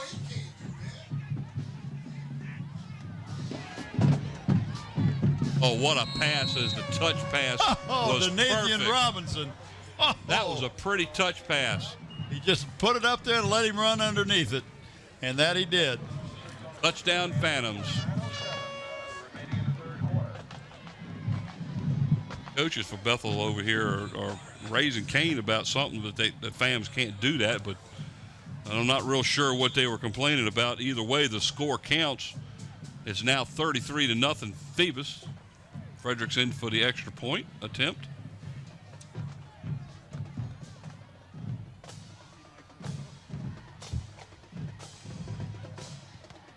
Kick is blocked by number 50 of the Bruins, and that is Marcel Streeter as he gets through the line to block the extra point.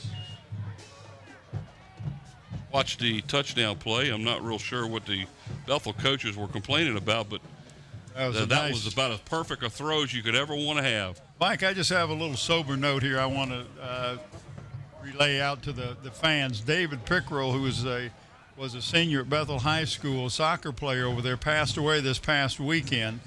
And we just want to let the family and the staff at Bethel and the students over there that our hearts and prayers go out to them.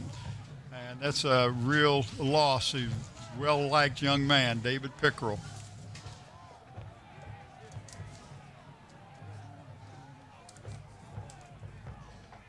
Also want to let the fans know that our second half is brought to you by one of our corporate sponsors, Zooms. We are proud to have David Allen Zoom sponsoring again this year. Zoom supports the student athletes in the Hampton City schools. Zoom's great community partner.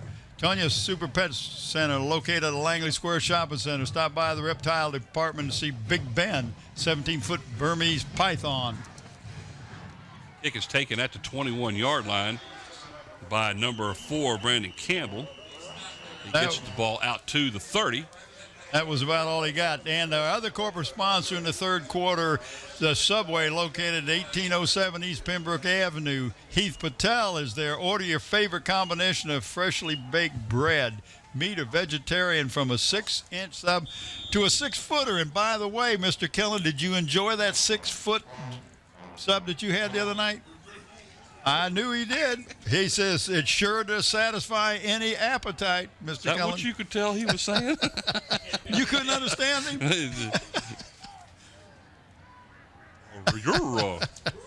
Okay. 1st and 10 for the Bruins at the 30. It's like a handoff to Moore up the middle. Gets back to the line of scrimmage, and that's it. He ran into number 7, Givers again. And we've been talking about Mr. Givers all night defensively. You, Landon playing that defensive end position, him and Colby Walker, and Landon's been in a lot of tackles tonight. 2nd down at 10 as he got back to the line of scrimmage, and that was it. 2 wide outs to the top of the screen and 1 down here to the bottom. I formations as Mullen, who has been played primarily in the shotgun, hands the ball off to Moore. He's going to pick up a few yards. Well, 3. First one to hit him that time was number 20, who was checked into the Phoebus lineup, and that's Lamont Fredericks, who is the kicker. He was in on the tackle that time. 33-6 is our score here. Just under 8 minutes to go in the third period of play. I'm sorry, that wasn't Lamont. That was number 30, Dante Boone making the stop. That was 30, not 20.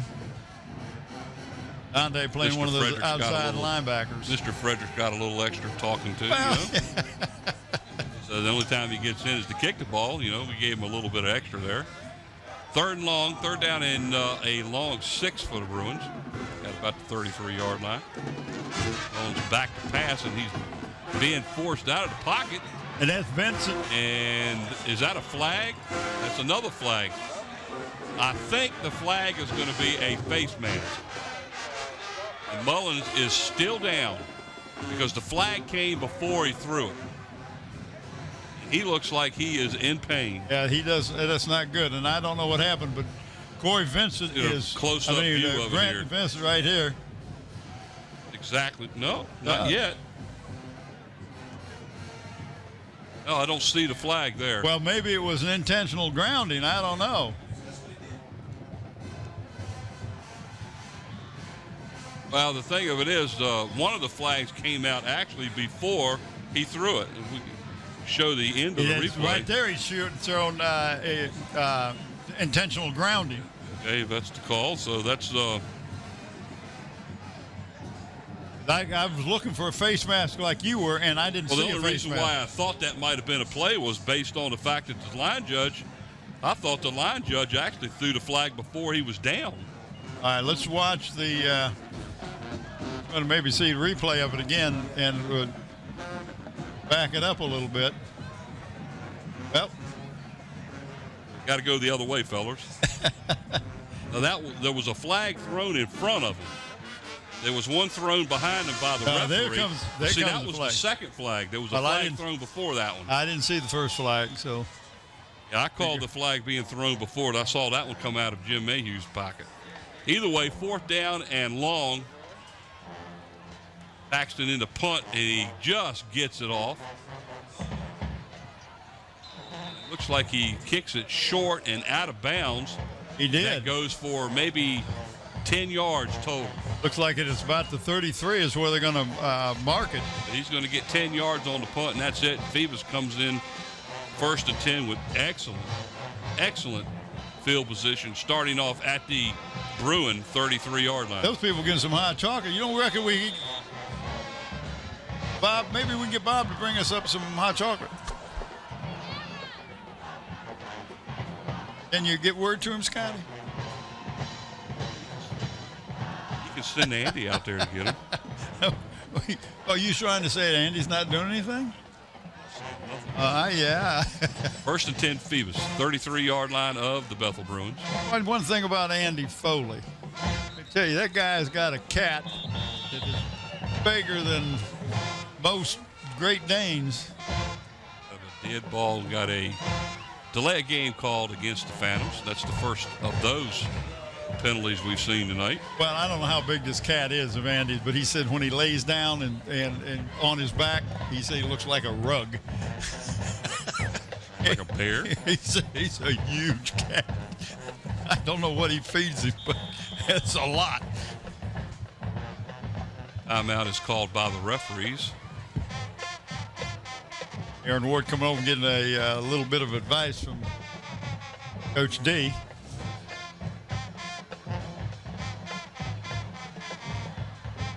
Mayhew goes over and has a word or two with Coach Parker over at Bethel's sideline, and he's back and letting her rip. So the clock There's a starts. good shot of His Honorable the Mayor Ross Carney. Buddy Ross. First and 15 now for the Phantoms after that 5-yard delay of game penalty. And now they're going to get another 5-yard penalty But because an end can't reshift? I thought an end could reshift. Evidently not, because the defensive end, right. and they're Right. There's no flag because an offensive end can shift, can move. He's not locked in a three-point once you get down in the three-point stance. And that's exactly what happened that time is Matt Wright reset.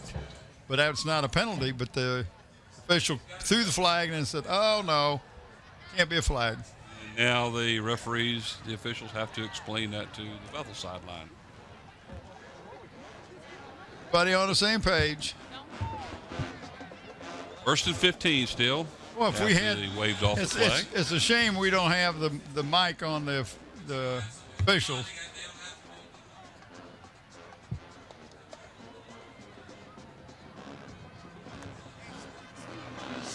There's the flag, and you can hear them in the background hollering. They don't have enough on the line, and they didn't. No, they got to have 7 men on the line of scrimmage. They had the 5, and the one receiver to this side was on the line, and the receiver on the top of the screen did not get up on the line of scrimmage, and the referees caught it. Illegal procedure. So that's 5 more yards. It's going against the. You can see Adams. right down here, nobody on the line of scrimmage. It was funny. It was the Bethel coaches over here that actually caught that and was hollering, not enough men on the line. And sure enough, as soon as the snap took place, the flags went flying. That's a procedure call against the Phantoms. Now the Phantoms will be calling timeout, 2 consecutive 5-yard penalties, and now it's 1st and 20. Well, This is a weird game. I mean, it's just you look at the scoreboard. Is it a full moon out tonight? I mean, you look at the well. It's not Halloween. I think we're past about 3 Halloween. quarters. So we got about a 3/4 screwy game going here. We're all looking up at the sky trying to find the moon. Right there, you see Mayhew talking to Bill D, and Bill's not real happy about something.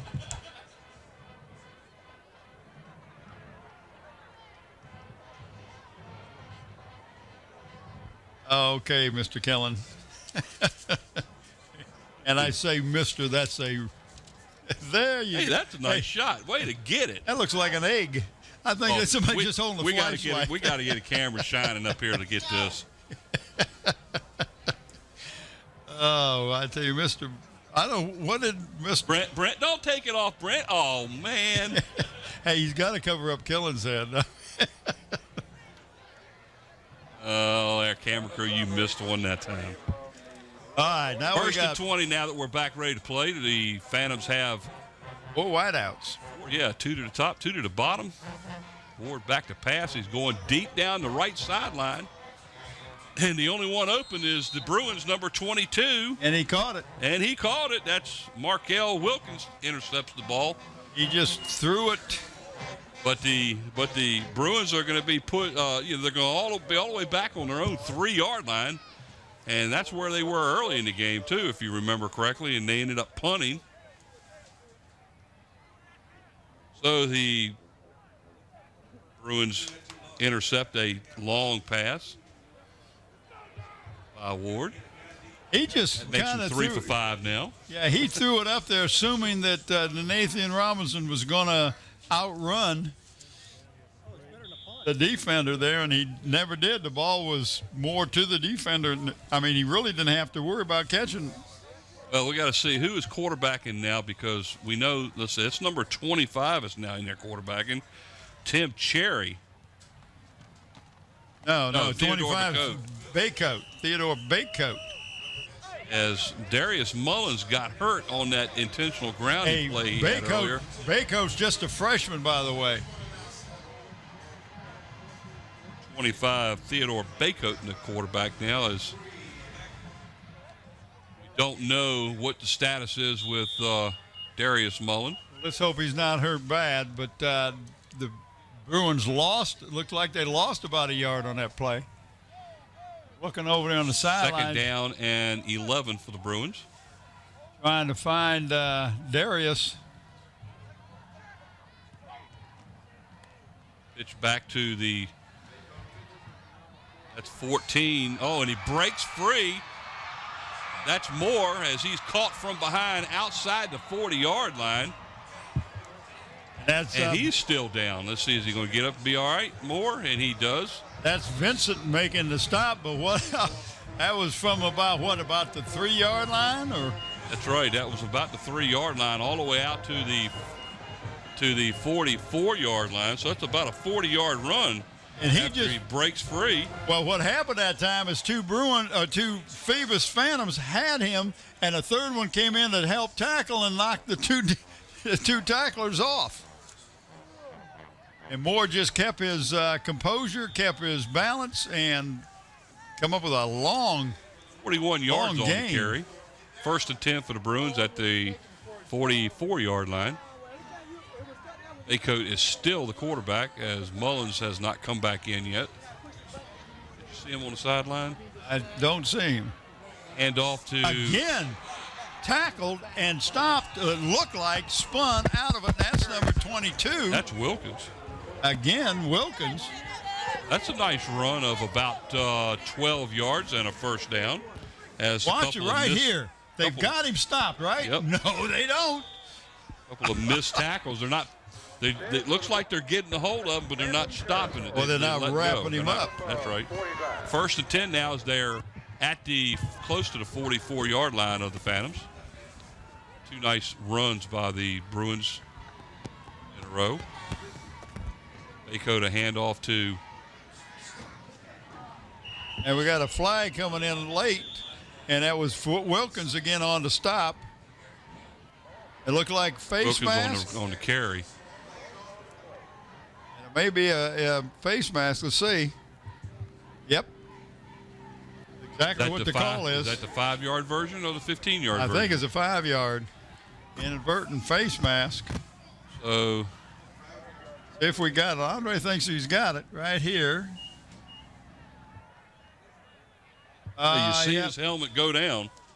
Yeah, that could have very well been a 15-yarder. 2nd down and almost 6 now. Well, we'll call it 2nd and 6 with the ball sitting at the Phantoms' 40-yard line. We got 4 minutes and 17 seconds on our running clock here in the 3rd period. Fumble, and let's see if the Bruins got the ball back. There's a mishap on the snap, and they did. It'll be a 2nd down. Well, I see Mullins over there warming up. Look, he's throwing the ball. Clear at the far end of the bench up there. Looks like he's trying to loosen up a little bit. Now we have another player down.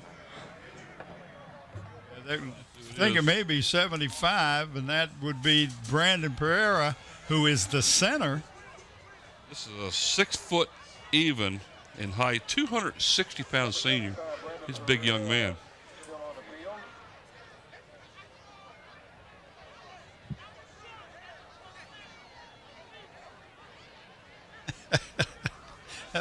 Bob, you know, he takes an extra long step, so 4 steps equal 5 yards. Mark it from the spot of the foul.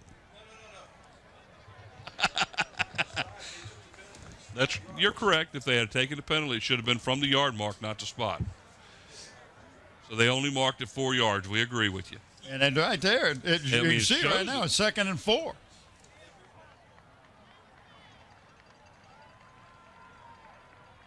Brandon is not looking too good. He's kind of limping on something on his right hand. He'll have to come out for at least a play, or it'll cost the Bruins a timeout.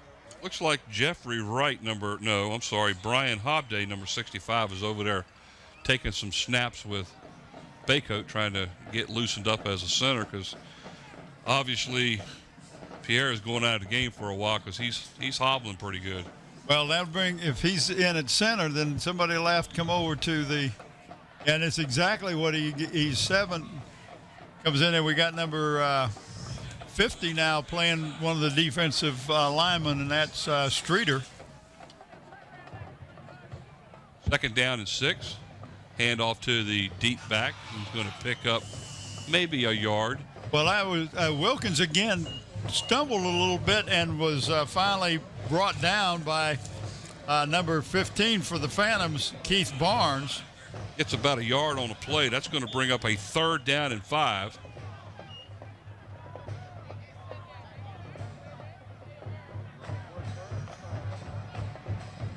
Fulgham playing the fullback position with Wilkins behind him. Wilkins, number 22, is 5'9", 165, another freshman. He is a freshman along with Baycoat. Moore went out of the game earlier with hobbled out a little bit, and this is Wilkins again. Like he may be picking up another yard, and that's it. And now there's a flag on the play. And again, he was stopped by number 7, Givers. Been on a lot of defensive plays tonight, has Landon. think this one's going to be a flag that's thrown against the Phantoms. Something happened after the play. We'll wait to see what Mr. Mayhew has to say. Well, I don't want Stallings or Mayhew to do any of the ball games because they don't use their microphone. What do you think? Dead ball, personal foul is against. Well, he's going to call it against both players. Yeah, so it's. Well, Scott, offsetting. Yeah, be offsetting penalty. Yeah, it has to be. At this point, it's not going to make any difference. If I remember correctly, that is supposed to be the only offsetting call. Don't put your finger up like that. I think you're trying to test the wind. There's no wind in here until Killen opened up his mouth and then whoosh. Hey, you're on camera. Hey, Bob. Hello. Hello. Hello. Maybe we get Brent in front of that camera. Look at him.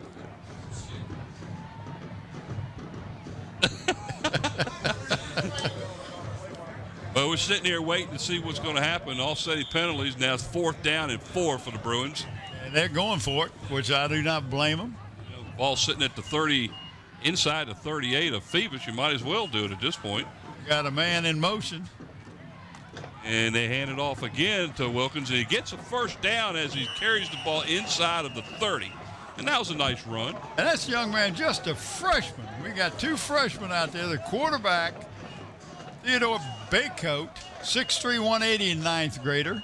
And number 22, Markel Wilkins, 5'9", 165, 9th grader. They got a couple of up-and-coming stars that look like they're at the Bruin land. Coming out of the Bruin den. They coach 6'3", so he's got the size, that's for sure. Looks like he's checking off at the line. Good basketball player, too. And off Wilkins again to Wilkins outside. Nice run as he's forced out of bounds inside the 15, down close to the 12. Nice run. Again, first down. That was a gain of almost 18 yards on that play. Andre played it safe. Okay, we'll see. Right here, nice move there. Outside, outran a would-be tackler. Now the Bruins, timeout is called by the Phantoms. Phantoms, and we've got 2 minutes and 2 seconds to go here in the third quarter of play. 33-6. This has just been one of the weirdest football, and I've been doing this is my 26th year doing it. I don't think I've ever seen a game as weird as this is. Of course, we got Killen and Musgrove down there. That'll make it weird. Anytime they're sitting side by side, it's like you might as well have a full moon. Well, they make the moon full.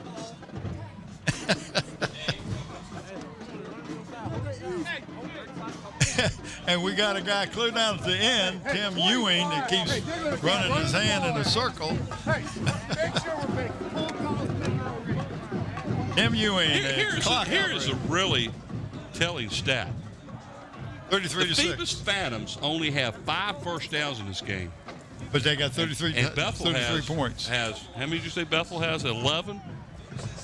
Oh, I'm sorry, 7. Now he's changed it. Put another one in there. Okay. He had to put another one on there. He had to take his shoe off so he could count. Oh, 1, 2, okay. Well, be nice to him now. All right. First and 10 from the 12 for the Bruins. Wilkins going to get the ball again. Made the spin, but that time he ran right into big 75, 58. 58 for the Phantoms is Terry Lyles, and 75 is Maurice Hampton, and they are the 2 tackles on that side. And you're talking loss of 2 on the play. 295 pounds plus another 235 pounds. You're talking about 500 pounds. Met that guy who weighs 159. Second down and almost 12 now as the ball is resting at the 14. Back to pass, and he's being pressured. Did he intercept it? No, he dropped it, and that was almost Nathan Robinson, and there is a flag thrown by the referee back here at the quarterback where he threw it. Maybe he was late hit on the quarterback or a holding call. We'll see. I don't think it'd be a holding call because Baycoat was by himself running for his life as he was being pressured by two Phantoms. Well, pretty heavy. We got illegal receiver downfield. One of the interior linemen went downfield, and of course that's a no-no. But that call was made by the referee back on the 25-yard line. He can come. Why can't he make that call? Hey, He obviously made that call. stay, bail.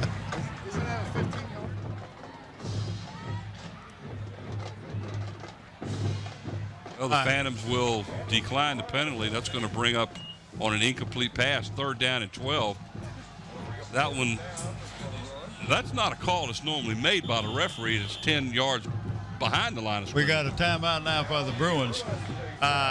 You know what I mean? Oh yeah, but I don't know. I don't know what he is watching.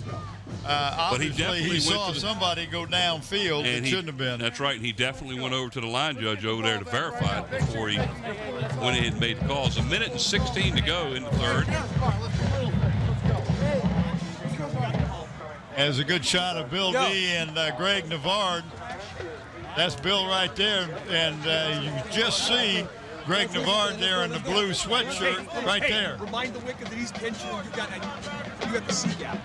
The wicket is pinching. You got C gap. He's letting them know you got the C gap. I don't think they're gonna have time to do much. Good camera About as work. clear as you could get, you know. 33-6. If you do you know what the C gap is? You know what the C gap is? Tell me what you see. I don't know. I'm asking you. Well, that's defense. I'm offense. Oh, you offense. Oh, okay. Okay. That's a keeper by Baycoat up the middle. Yeah, he just hesitated a little bit before he took off and was short of getting to the first down, so the ball should go over. No, that makes it 4th down now, It was doesn't only it? 3rd down, so now it's 4th down. He's inside the 10. Looks like they're going to mark it at about the 7. Just between the 7 and the 8. Oh, it's 4th down and 5 for the Bruins. Another 5-yard run here by Mr. Baycoat. You pick up a 1st down.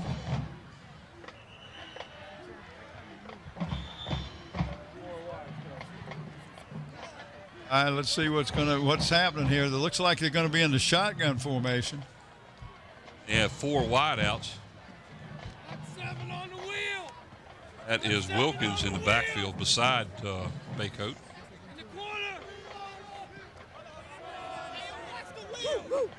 Waiting for. It's just not moving. Hey, Rob. Tracy Bale. Bale into Tracy. Tell him up top. You get the clock set at 1 minute. Oh, Cameron. I think they're saying to set the clock at 1 minute. What's happening on the wheel? What's happening on the wheel?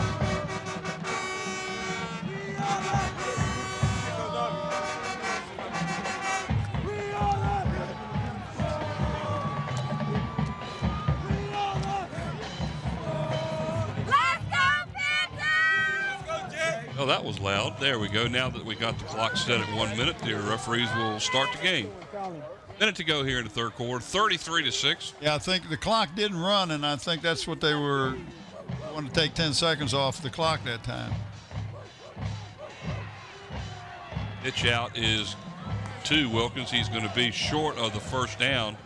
So the Bruins are held, and the Phantoms will take over the ball 1st and 10 at about the 7-yard line. Looks like he gained about a yard on the play, and that's about it. 45 seconds to go here in the third quarter of play. This is the worst field position the Phantoms have had in a long time. Anxious to see what they're going to do. If you're Bill D, what you'd like to do is just run the ball down the field, take a lot of time off the clock, and wrap this thing up by running the clock. Vincent is sitting by himself down here on the near side, only wide out. And off to Mathis up the middle. He breaks a tackle and gets about 5. Yeah, picks up, go out to 11. Now we got a flag come in again. Well, that thing went high. I'd give that a 8.7 on the throw. Replay. Let's see if we can pick up anything that might have gone. It happened after the play. It was a dead ball foul. Dead ball foul, personal foul, 15 yards Bethel against the Bruins. And that's a big penalty because that gets them out of the hole. That's really gets them out of the hole. Takes that ball all the way up to about the 25. In fact, they're going to closer to 26, isn't it? Set the ball right outside the 25-yard line. It is a 1st and 10 for the Phantoms. All right, let's see. Vincent will be the only wideout again, probably down here. They're going to keep I think he's going to keep it on the ground. Well, I think he is too, and I think that's what he wants to do is just run the clock. Let's get out of here before something really weird happens.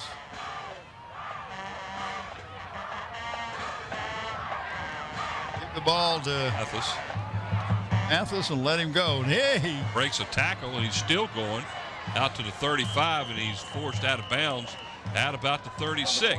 And that's should be a first down, shouldn't it? That's good. It looks like it's good enough for a first down. Down to 9 seconds to go here in the third quarter. Here's a replay.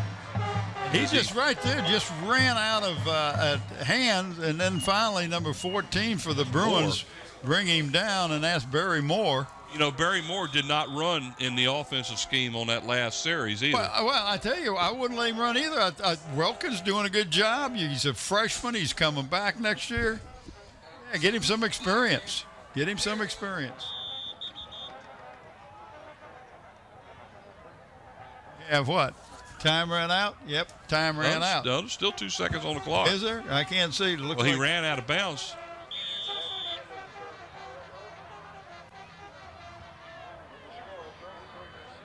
Hey, tell him there's a malfunction with the clock. Well, either way, say that, Tim? All right, let's send it down to Ron Bateman as he's got the cheerleaders for the Phoebus Okay, Phantoms. Ron's got to do it. Go get him, Ron. My name is Portia, and I'm a sophomore, class of 08. Kim, I'm a junior, class of 07. My name is Julia, class of 09. My name is Vanessa Benaria, I'm a junior and senior. My name is Stephanie Porter, I'm a freshman. My name is Antoinette, I'm class of 07. My name is Tiara Wright, I'm class of 08. Hi, my name is Stephanie Jones, class of 08. Hey, man, Jones, I'm Alexis, I'm a 9th grader. I'm a Cecil, I'm a sophomore. Hi, my name is Jay, class of 2007, and I'm a captain. Very good.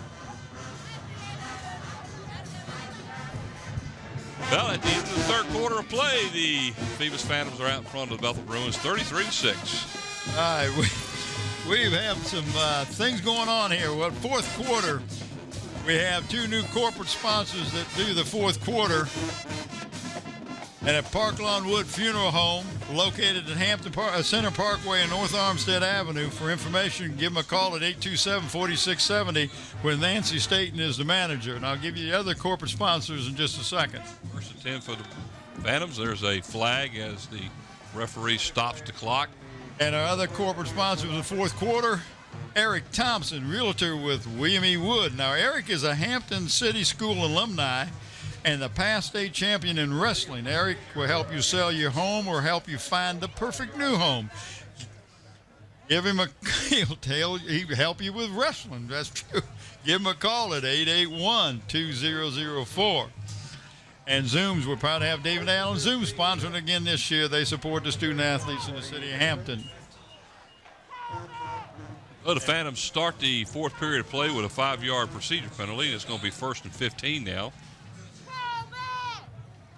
And off. No, he keeps it on a sweep to the left side, and the Bruins bottle him up. Looks like he's going to gain about 2 on the play. And our other corporate sponsor, Subway at 1807 East Pembroke Avenue. They have subs, wraps, cookies, salads, and more. The bread is always freshly baked. Stop by and say hello to Heath Patel and buy something good. And by the way, if you bring your stub from tonight's game, they will give you 10% off of whatever you order. So stop by and see Heath Patel and bring your stub from tonight's game or any game you've gone to this year, and they will give you a 10% discount. And the Phoebus Phantoms have called timeout as Coach Bill D is over here. And he is not a happy camper right now. No, he's not. The team is really not playing very smoothly right now. And, of course, we want to welcome our other new corporate sponsor this year, Tonya's Super Pet Center, located at Langley Square Shopping Center, providing Hampton Roads with the highest quality of pets and pet products for over 11 years. Got some good things about Tonya's. Main feature, of course, is their knowledge of the pet knowledge of their staff. They have professional on-site pet grooming, so maybe we can get Kellen to go down there. Jamie will do that for you. They got cat and dog supplies by the thousand. They have a small animal and bird department that is beyond comparison. I mean, you can't even compare it to anything. Needs a trim, right? He needs a trim, yeah. And, of course, don't forget Big Ben. Big Ben is a 17-foot Burmese python. I've got to take the time to go down. Hey, 17,000 square feet, the largest pet center on the peninsula. Go on, check them out. Well, that was the Phantoms' last time out of the second half, as they've used them up already. There's 11 minutes and 18 seconds left to go in the game. They're up in front 33-6. And they are, second and about 13. Nice move to get out of it, because they had him bottled up. That ball's up for grabs as Moore intercepts the ball for the Bruins. That was not a well-thrown ball. You're throwing back across the field. Underthrown by the Phantoms, and Moore gets his second interception of the night, and the Bethel Bruins will take over 1st and 10. But what he should have done, watch this right now as at the replay, make a nice move right here to get away from a would-be tackler. But he threw the ball over to the right rather than throw it to the center of field and let your receiver go underneath the ball. But that's another turn. A lot of turnovers is a nice ball game. Well, how many turnovers is that for Phoebus, Bobby? That's 4 turnovers for the Phantoms tonight, and that's very uncharacteristic. And a lot of penalties in this second half by both teams. It's really taken this game and slowed it down a lot. Slowed it down. It's backing up. 1st and 10 for the Bethel Bruins. Mullins back in the game, and he is just swallowed up in the backfield. That was a design quarterback draw. I believe that was King, wasn't it? Number 33, King on the stop. Yes. Jonathan King, plays one of those outside linebackers. Well, Bill D is putting in a lot of new players out there, as you can see. Every once in a while, he'll swap a player out and let somebody else get in there and get some playing time here. A big lead. 2nd down at 12 for the Bruins. Mullins on a draw play, and I don't think he's going to get much there as he gets about a yard, and that's it. That's number 25 for the Phantom, Colby Walker. Now, Colby plays one of those where does Walker play? He plays one of the defensive ends. Well, they've gone away from what was so good the last 2 drives. Yeah, the only problem with that is you can't, you burn off a lot of time, but you've got to. The Phoebus player fell down. He slipped going back to the ball. And the receiver, number 1, Robert Preston, catches the pass. Big pass for a 1st down. Looks like about 30 yards on the play as the ball's really all the way out to the Phantoms. We're going to go mark it at the 37. Here's a replay. And you can see where the Phantoms slipped going back to try to defend that ball or that pass. And 1st and 10. Open up the pass out here to the sidelines. Again, that was intended for Preston. It almost looked like he wanted to run with it before he got it. And the pass was high, too. Well, Jeffrey Flugum wide open going down the left side, almost was in the end zone, wide open. No defensive back picked him up. I think there was a blown assignment that time, and I'm sure he's going to say something. Well, they're in a no-huddle offense, so. 2nd down at 10. Thought he might say something to Mullins. That one snapped over Mullins' head, and he's lucky to get it back. Oh, he's real He is upset. real mad. He's lucky he don't get a flag on that one.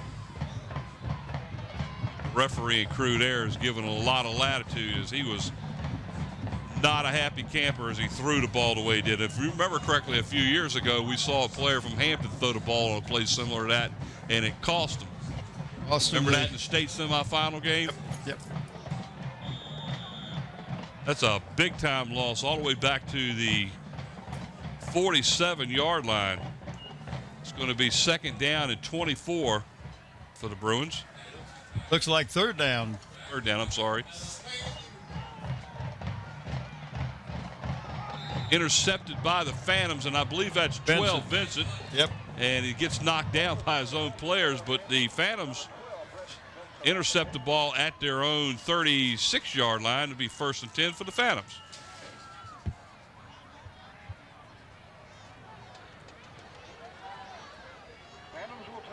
Play of that last play is it looked like it may have slipped out of the hand because yeah, I think it might have. Fulgrim was streaking down the sideline and it looked like he had gotten behind the defense and the ball just didn't get to him. So the Phantoms take over 1st and 10 at their own 36-yard line. We've had multiple turnovers in this game by both teams. Really? 33-6 is the score. We have 8 minutes to go on the running clock, and here's a pass that was underthrown to Vincent on a quick out, and we've seen him do that twice now in the game. And they ball was done underthrown it more than once.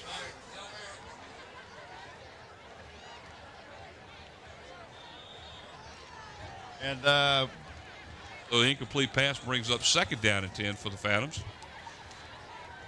think you pretty much got who you want for your player of the game. yeah, I think we got him. I'm going to give him to Brent. Let him get him into the Andy Foley as down he there, drops back to throw a screen pass, and he actually throws the ball out of bounds over the intended receiver's head, and it was a good thing because he was covered. It's going to bring up a 3rd down. That was a screen play, I believe, that was set up to go to Mathis out on the right flat. We're going to do something a little different tonight, and I'll explain to it later on. We'll give the players of the game with a couple minutes to go in the game. I'll explain to what we're doing. 3rd down and 10 now for the Phantoms. Ward now will set up in the shotgun. 3 wideouts to this side. That's Vincent, then Nathan Robinson.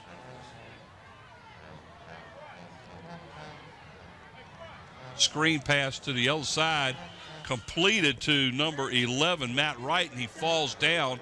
They're going to lose about 5 yards on the play. I mean, it was perfectly set up, too. Their wide receivers were all to the bottom of the screen, and it drew the defense away, and Matt just lost his balance after he caught the ball and fell straight to the ground.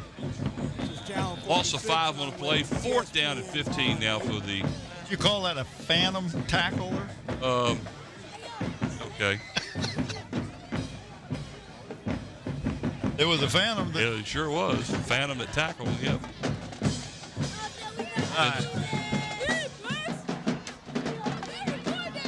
Aaron Ward to punt the ball for the Phantoms.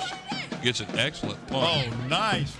As drives number 84, Tim Lanier, all the way back as he lets the ball go. And the ball, what does it go out of bounds at the 24?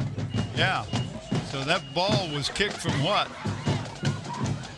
That's about a 45-yard punt. What you got, Bobby? Yeah, that was, I mean, had plenty of time. There was no pressure on him. Had plenty of time to take, to take his time and kick the ball. Got plenty of height on it. And how far? 44. 44. Well, you were close. Got to wait for the official statistician over here That's to tell right. us what it was. Hey, that's the man. 44 yards as the Bruins take over 1st and 10 at their own 24. Mullins in the lineup. They have 4 wideouts.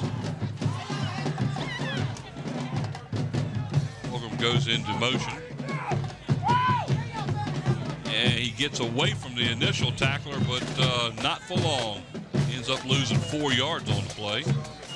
And number 25, 25, Colby Walker in on the stop after he was tripped up by another Phantom in the backfield. And who else was in there on that tackle? Had to be Givers. That's it. We're going to hold off on that in a second. We still got 6 minutes to go. We're going about 2 minutes to go. We'll put that up. Loss of about 4. Second down at 14. There's a draw play. Oh, nice play. To Moore.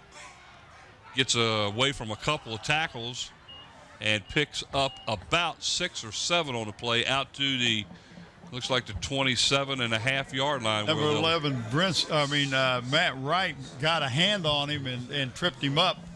And then another Phantom ended up making the tackle. But watch Picks this. up about 6 on the play. That's going to bring up a 3rd down and 6 or 7. Nice draw play right here.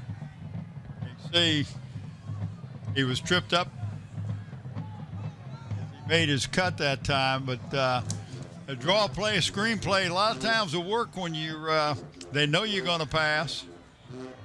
They drop them back, everybody in coverage. Pass over the middle to Fulgham, wide open to the 50-yard line, where he is actually thrown out of bounds by one of the Phoebus Phantoms.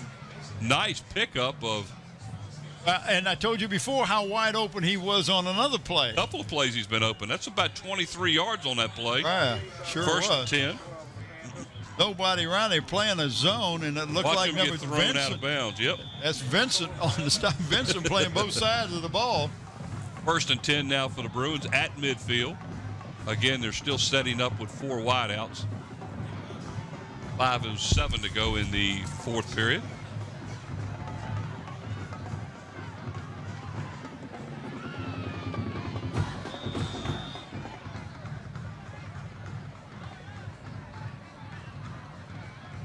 All right, again, he's back in that shotgun formation. Fulgham again in motion. Last time he and went, again a draw play. Draw play this time. Nice defensive play there, and I believe that's what, 22? No. Oh, that's 82. 82. 82 for the Phantoms, and that's where is that? That's Dominic Davenport, the freshman, 6 foot 235. They're going to play him. They've changed his numbers. He used to be number 62, but they played him some defense of some tight end, so they had to give him a number that he could receive the ball. Mullins scrambling to his right, and it was thrown and intercepted. Nice defensive play. And is that 33? That's King? I think that's King, isn't it? King goes all the way in after intercepting the ball about the 45-yard line. Well, the ball was tipped, if I'm not mistaken. By him. He tipped it? Yeah, he tipped it straight up and it came back down. That's what you call, you work on that. We'll look at the replay and see where it was that it took place. Watch him tip the ball right there. He tips it straight up. Oh, come back. Yeah, he's coming back. There it is. And then he kept his eye on the ball. Yeah, that looked like what? Right at the 45. It was right on the 45, so that's a 55-yard return. That's the second interception that's gone back for a touchdown for the Bruins, or for the Phantoms. Frederick's in now. In to kick the extra point. He got it away. And it's good. And I was looking to see if there was a flag on the play, but there wasn't. 40-6 is the score. 4 minutes and 13 seconds left. Well, I tell you, we've had some people that we could name for player of the game. Ward, Wright, Walker, Givers, Tucker, Vincent, King, Robinson, Brown. Just on the Phantom side for Bethel, you got Jones, Preston, Dickerson, Streeter, Wilkins, Fulgham, Mullins, Moore, Lowe, just to name a few. Got a bunch of names. Yeah, there. we do. So this has been an unusual game. We will. What we're going to do tonight is for the Phantoms, we've had 2 people that have been really outstanding. One on defense and one on offense. Don't do this very often. But this does not slight the Bethel Bruins or any of the other teams, but we're going to pick an offensive and defensive player for the Phantoms tonight and then a offensive player for the Bruins. So we will give 2 Player of the game shirts for the Phantoms tonight, one for the Bruins, and it does not reflect on anything. It's just that we believe that these two young men for the Phantoms need to be recognized. So after this play, we'll bring them up and show you who they are. That is number 84, Lanier, on a return as he carries the ball back to the Bethel 31-yard line, give him 16 yards on the return, where the Bruins will take over. Phoebus has scored 2 touchdowns on interception. Here we go with the players of the game. For the Bethel Bruins, Robert Preston, number 1, is senior split end. For the Phantoms, Landon Givers plays defense. Number 7, been in a lot of tackles tonight, just a junior. And, of course, Brent Vincent, number 12 flanker. He's touched the ball, scored a lot of times, and played well on defense, too. But those are our 3 players of the game. Congratulations to those 3 young men. Now we got, a timeout? Like the Bethel Bruins have called timeout. 4:07 to go here in the game. Score is the Phoebus Phantoms 40 and the Bethel Bruins 6. And you name it, the Bethel Bruins have scored it on unusual plays. The only thing they haven't scored on was a block punt or a block field goal, something like that. The only thing they have is a safety. Yeah. I mean, interceptions. They've run a kickback for a touchdown. Yep. The Bruins have thrown 4 interceptions this game, and 2 of them were run back for scores. And a very different ball game. I thought I heard some howling a little while ago. That's because Killen saw the full moon. So after the timeout, Bethel will have the ball 1st and 10 at their own 31. I gave it to Brent. There it is. 4 wideouts again for the Bruins. Mullins is in the backfield, shotgun. Again, that is Fulgham in motion. Set play that was almost intercepted by Robinson. I tell you, he did a good job going up and blocking that. Hello, Susan. Susan Bauer. She's all bundled up like it's cold out there or something. Susan, it's not cold. Not in here anyway. Yeah, she says you're inside where it's warm. We're inside where we don't have the wind blowing. Let's you want me to put it open that up way. the window for you? I'm fine. If you're warm, open it up. No, I'm fine. Okay. You won't be fine for long if you open it up. We'll be out of here in a few more minutes. 4 minutes and 1 second to go left in the game. 2nd down and 10 for the Bruins after the incomplete pass. On the same play again, it looked like. Fulgham wide open again down the field. Yeah, but he's running to his right, and he's a left-hander. There's no way he's going to get the ball that far down to Jeffrey. Jeffrey was wide open, but it's just hard to run to your right if you're left-handed and get your shoulders square and get a lot on the ball. And as you saw, he skipped it to the intended receiver. 83 was Weaver, the intended receiver. Yeah, short-hopped him. Yeah, 3rd down and 10. Just hard to get anything on the ball when you're running that way and then trying to square your shoulders and get it. At least he got it in the right direction, just didn't get enough zip on it. Oh, we got that was another. intended for Fulgham, but it's intercepted. Is at 32. Well, I'm not real sure why he went down. Well, he slipped. Is that what it was? Yeah, he was cutting, and as he made his cut, his feet went out from under him. That was Haroon Brown. So he gets in on the act. Brown. He gets in on the act of the interception as it was intended for Fulgham. Watch here as he starts to make a cut. And his feet just went out from under. What a nice replay that was. Of course, you had to have good camera work, too. So the Phantoms will go back to work here. 1st and 10 at the Bruins 20 after the return.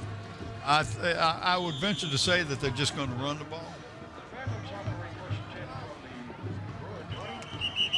We had a offensive lineman move first for the Phantoms, and that'll be costing 5 yards. Hey, Tim. Tim said, run the clock, Tim. Run the clock. Tim, JR's brother, Ewing, He grew up on outside of Big D, double A. How many cows you got? Big D, double LAS. He's over there winding it up. First and 15 now for the Phantoms. What was the name of that ranch? South Fork. Yeah, he knew. I knew he knew. I mean, he was from, there's another flag. Another flag. It's getting nasty now at this point. That flag's getting good. It's good height in it, isn't it? Yeah, that thing was straight up. I'd give him a 9.2 on that. Oh.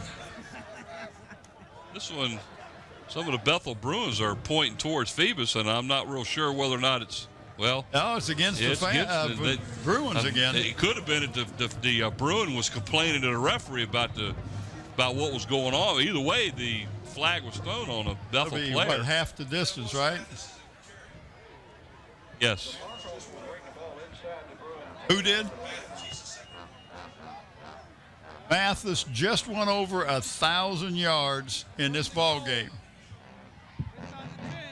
The Phoebus Phantoms continue the tradition of 1,000-yard rushers. They do that in 10 games. Half a distance to the goal. Now it's first and goal with the ball resting just inside the 10-yard line. 3 minutes and 10 seconds to go in the contest. And off to Mathis, and that one might bring him back the other side of it. Hey, he just lost some yardage. He lost about 4 on the four on the play.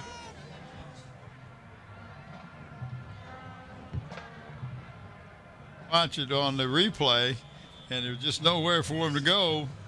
His big number was at 68 for the Bruins. Loss of 4 on the play. It's second down and goal at the 14-yard line. It might have been Anthony Jackson, number 8, big 86. A good shot of that, so we'll see. Ward just checked off on the play and hand the ball up the middle to Mathis as what he just lost. Looks like he pretty close got it back again as he's just shy of the 10. They still so it's third and goal. It'll be third and goal from inside the 11 now. So he picked up 3 yards on the play. So that gave him enough to get back over the 1,000. 1,002, I think. 1,002, Killen says. Third down and goal from the inside the 11-yard line. I thought Greg Navard was down on the sideline. Mathis on a sweep inside the 10 to about the 9, pickup of 2 yards on the play. But Greg Navard's up here in the booth, help him call down the plays. Is that Greg? Yeah. There's a replay.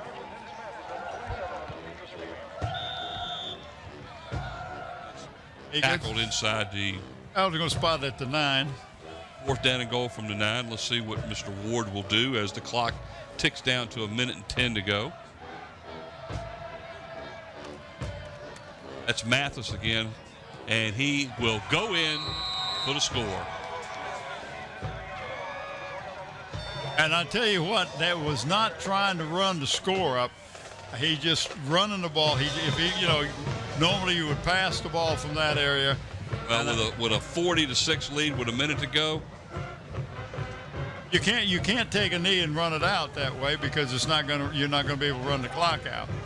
So there's exactly a minute to go. The Phantoms score another touchdown. It's 46-6 now after the 9-yard run by Mathis.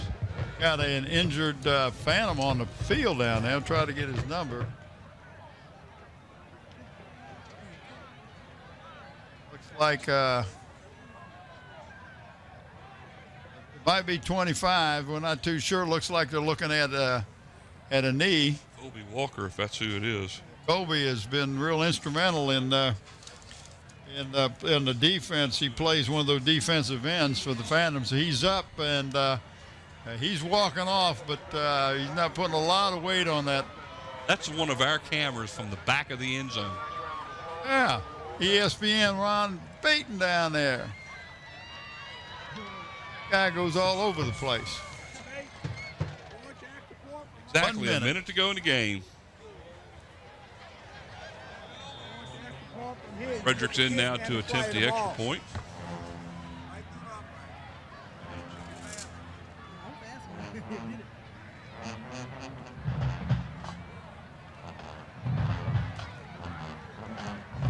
Up. Looks like it's good. 1 minute to go in the contest. The Phoebus Phantoms 47 and the Bethel Bruins 6.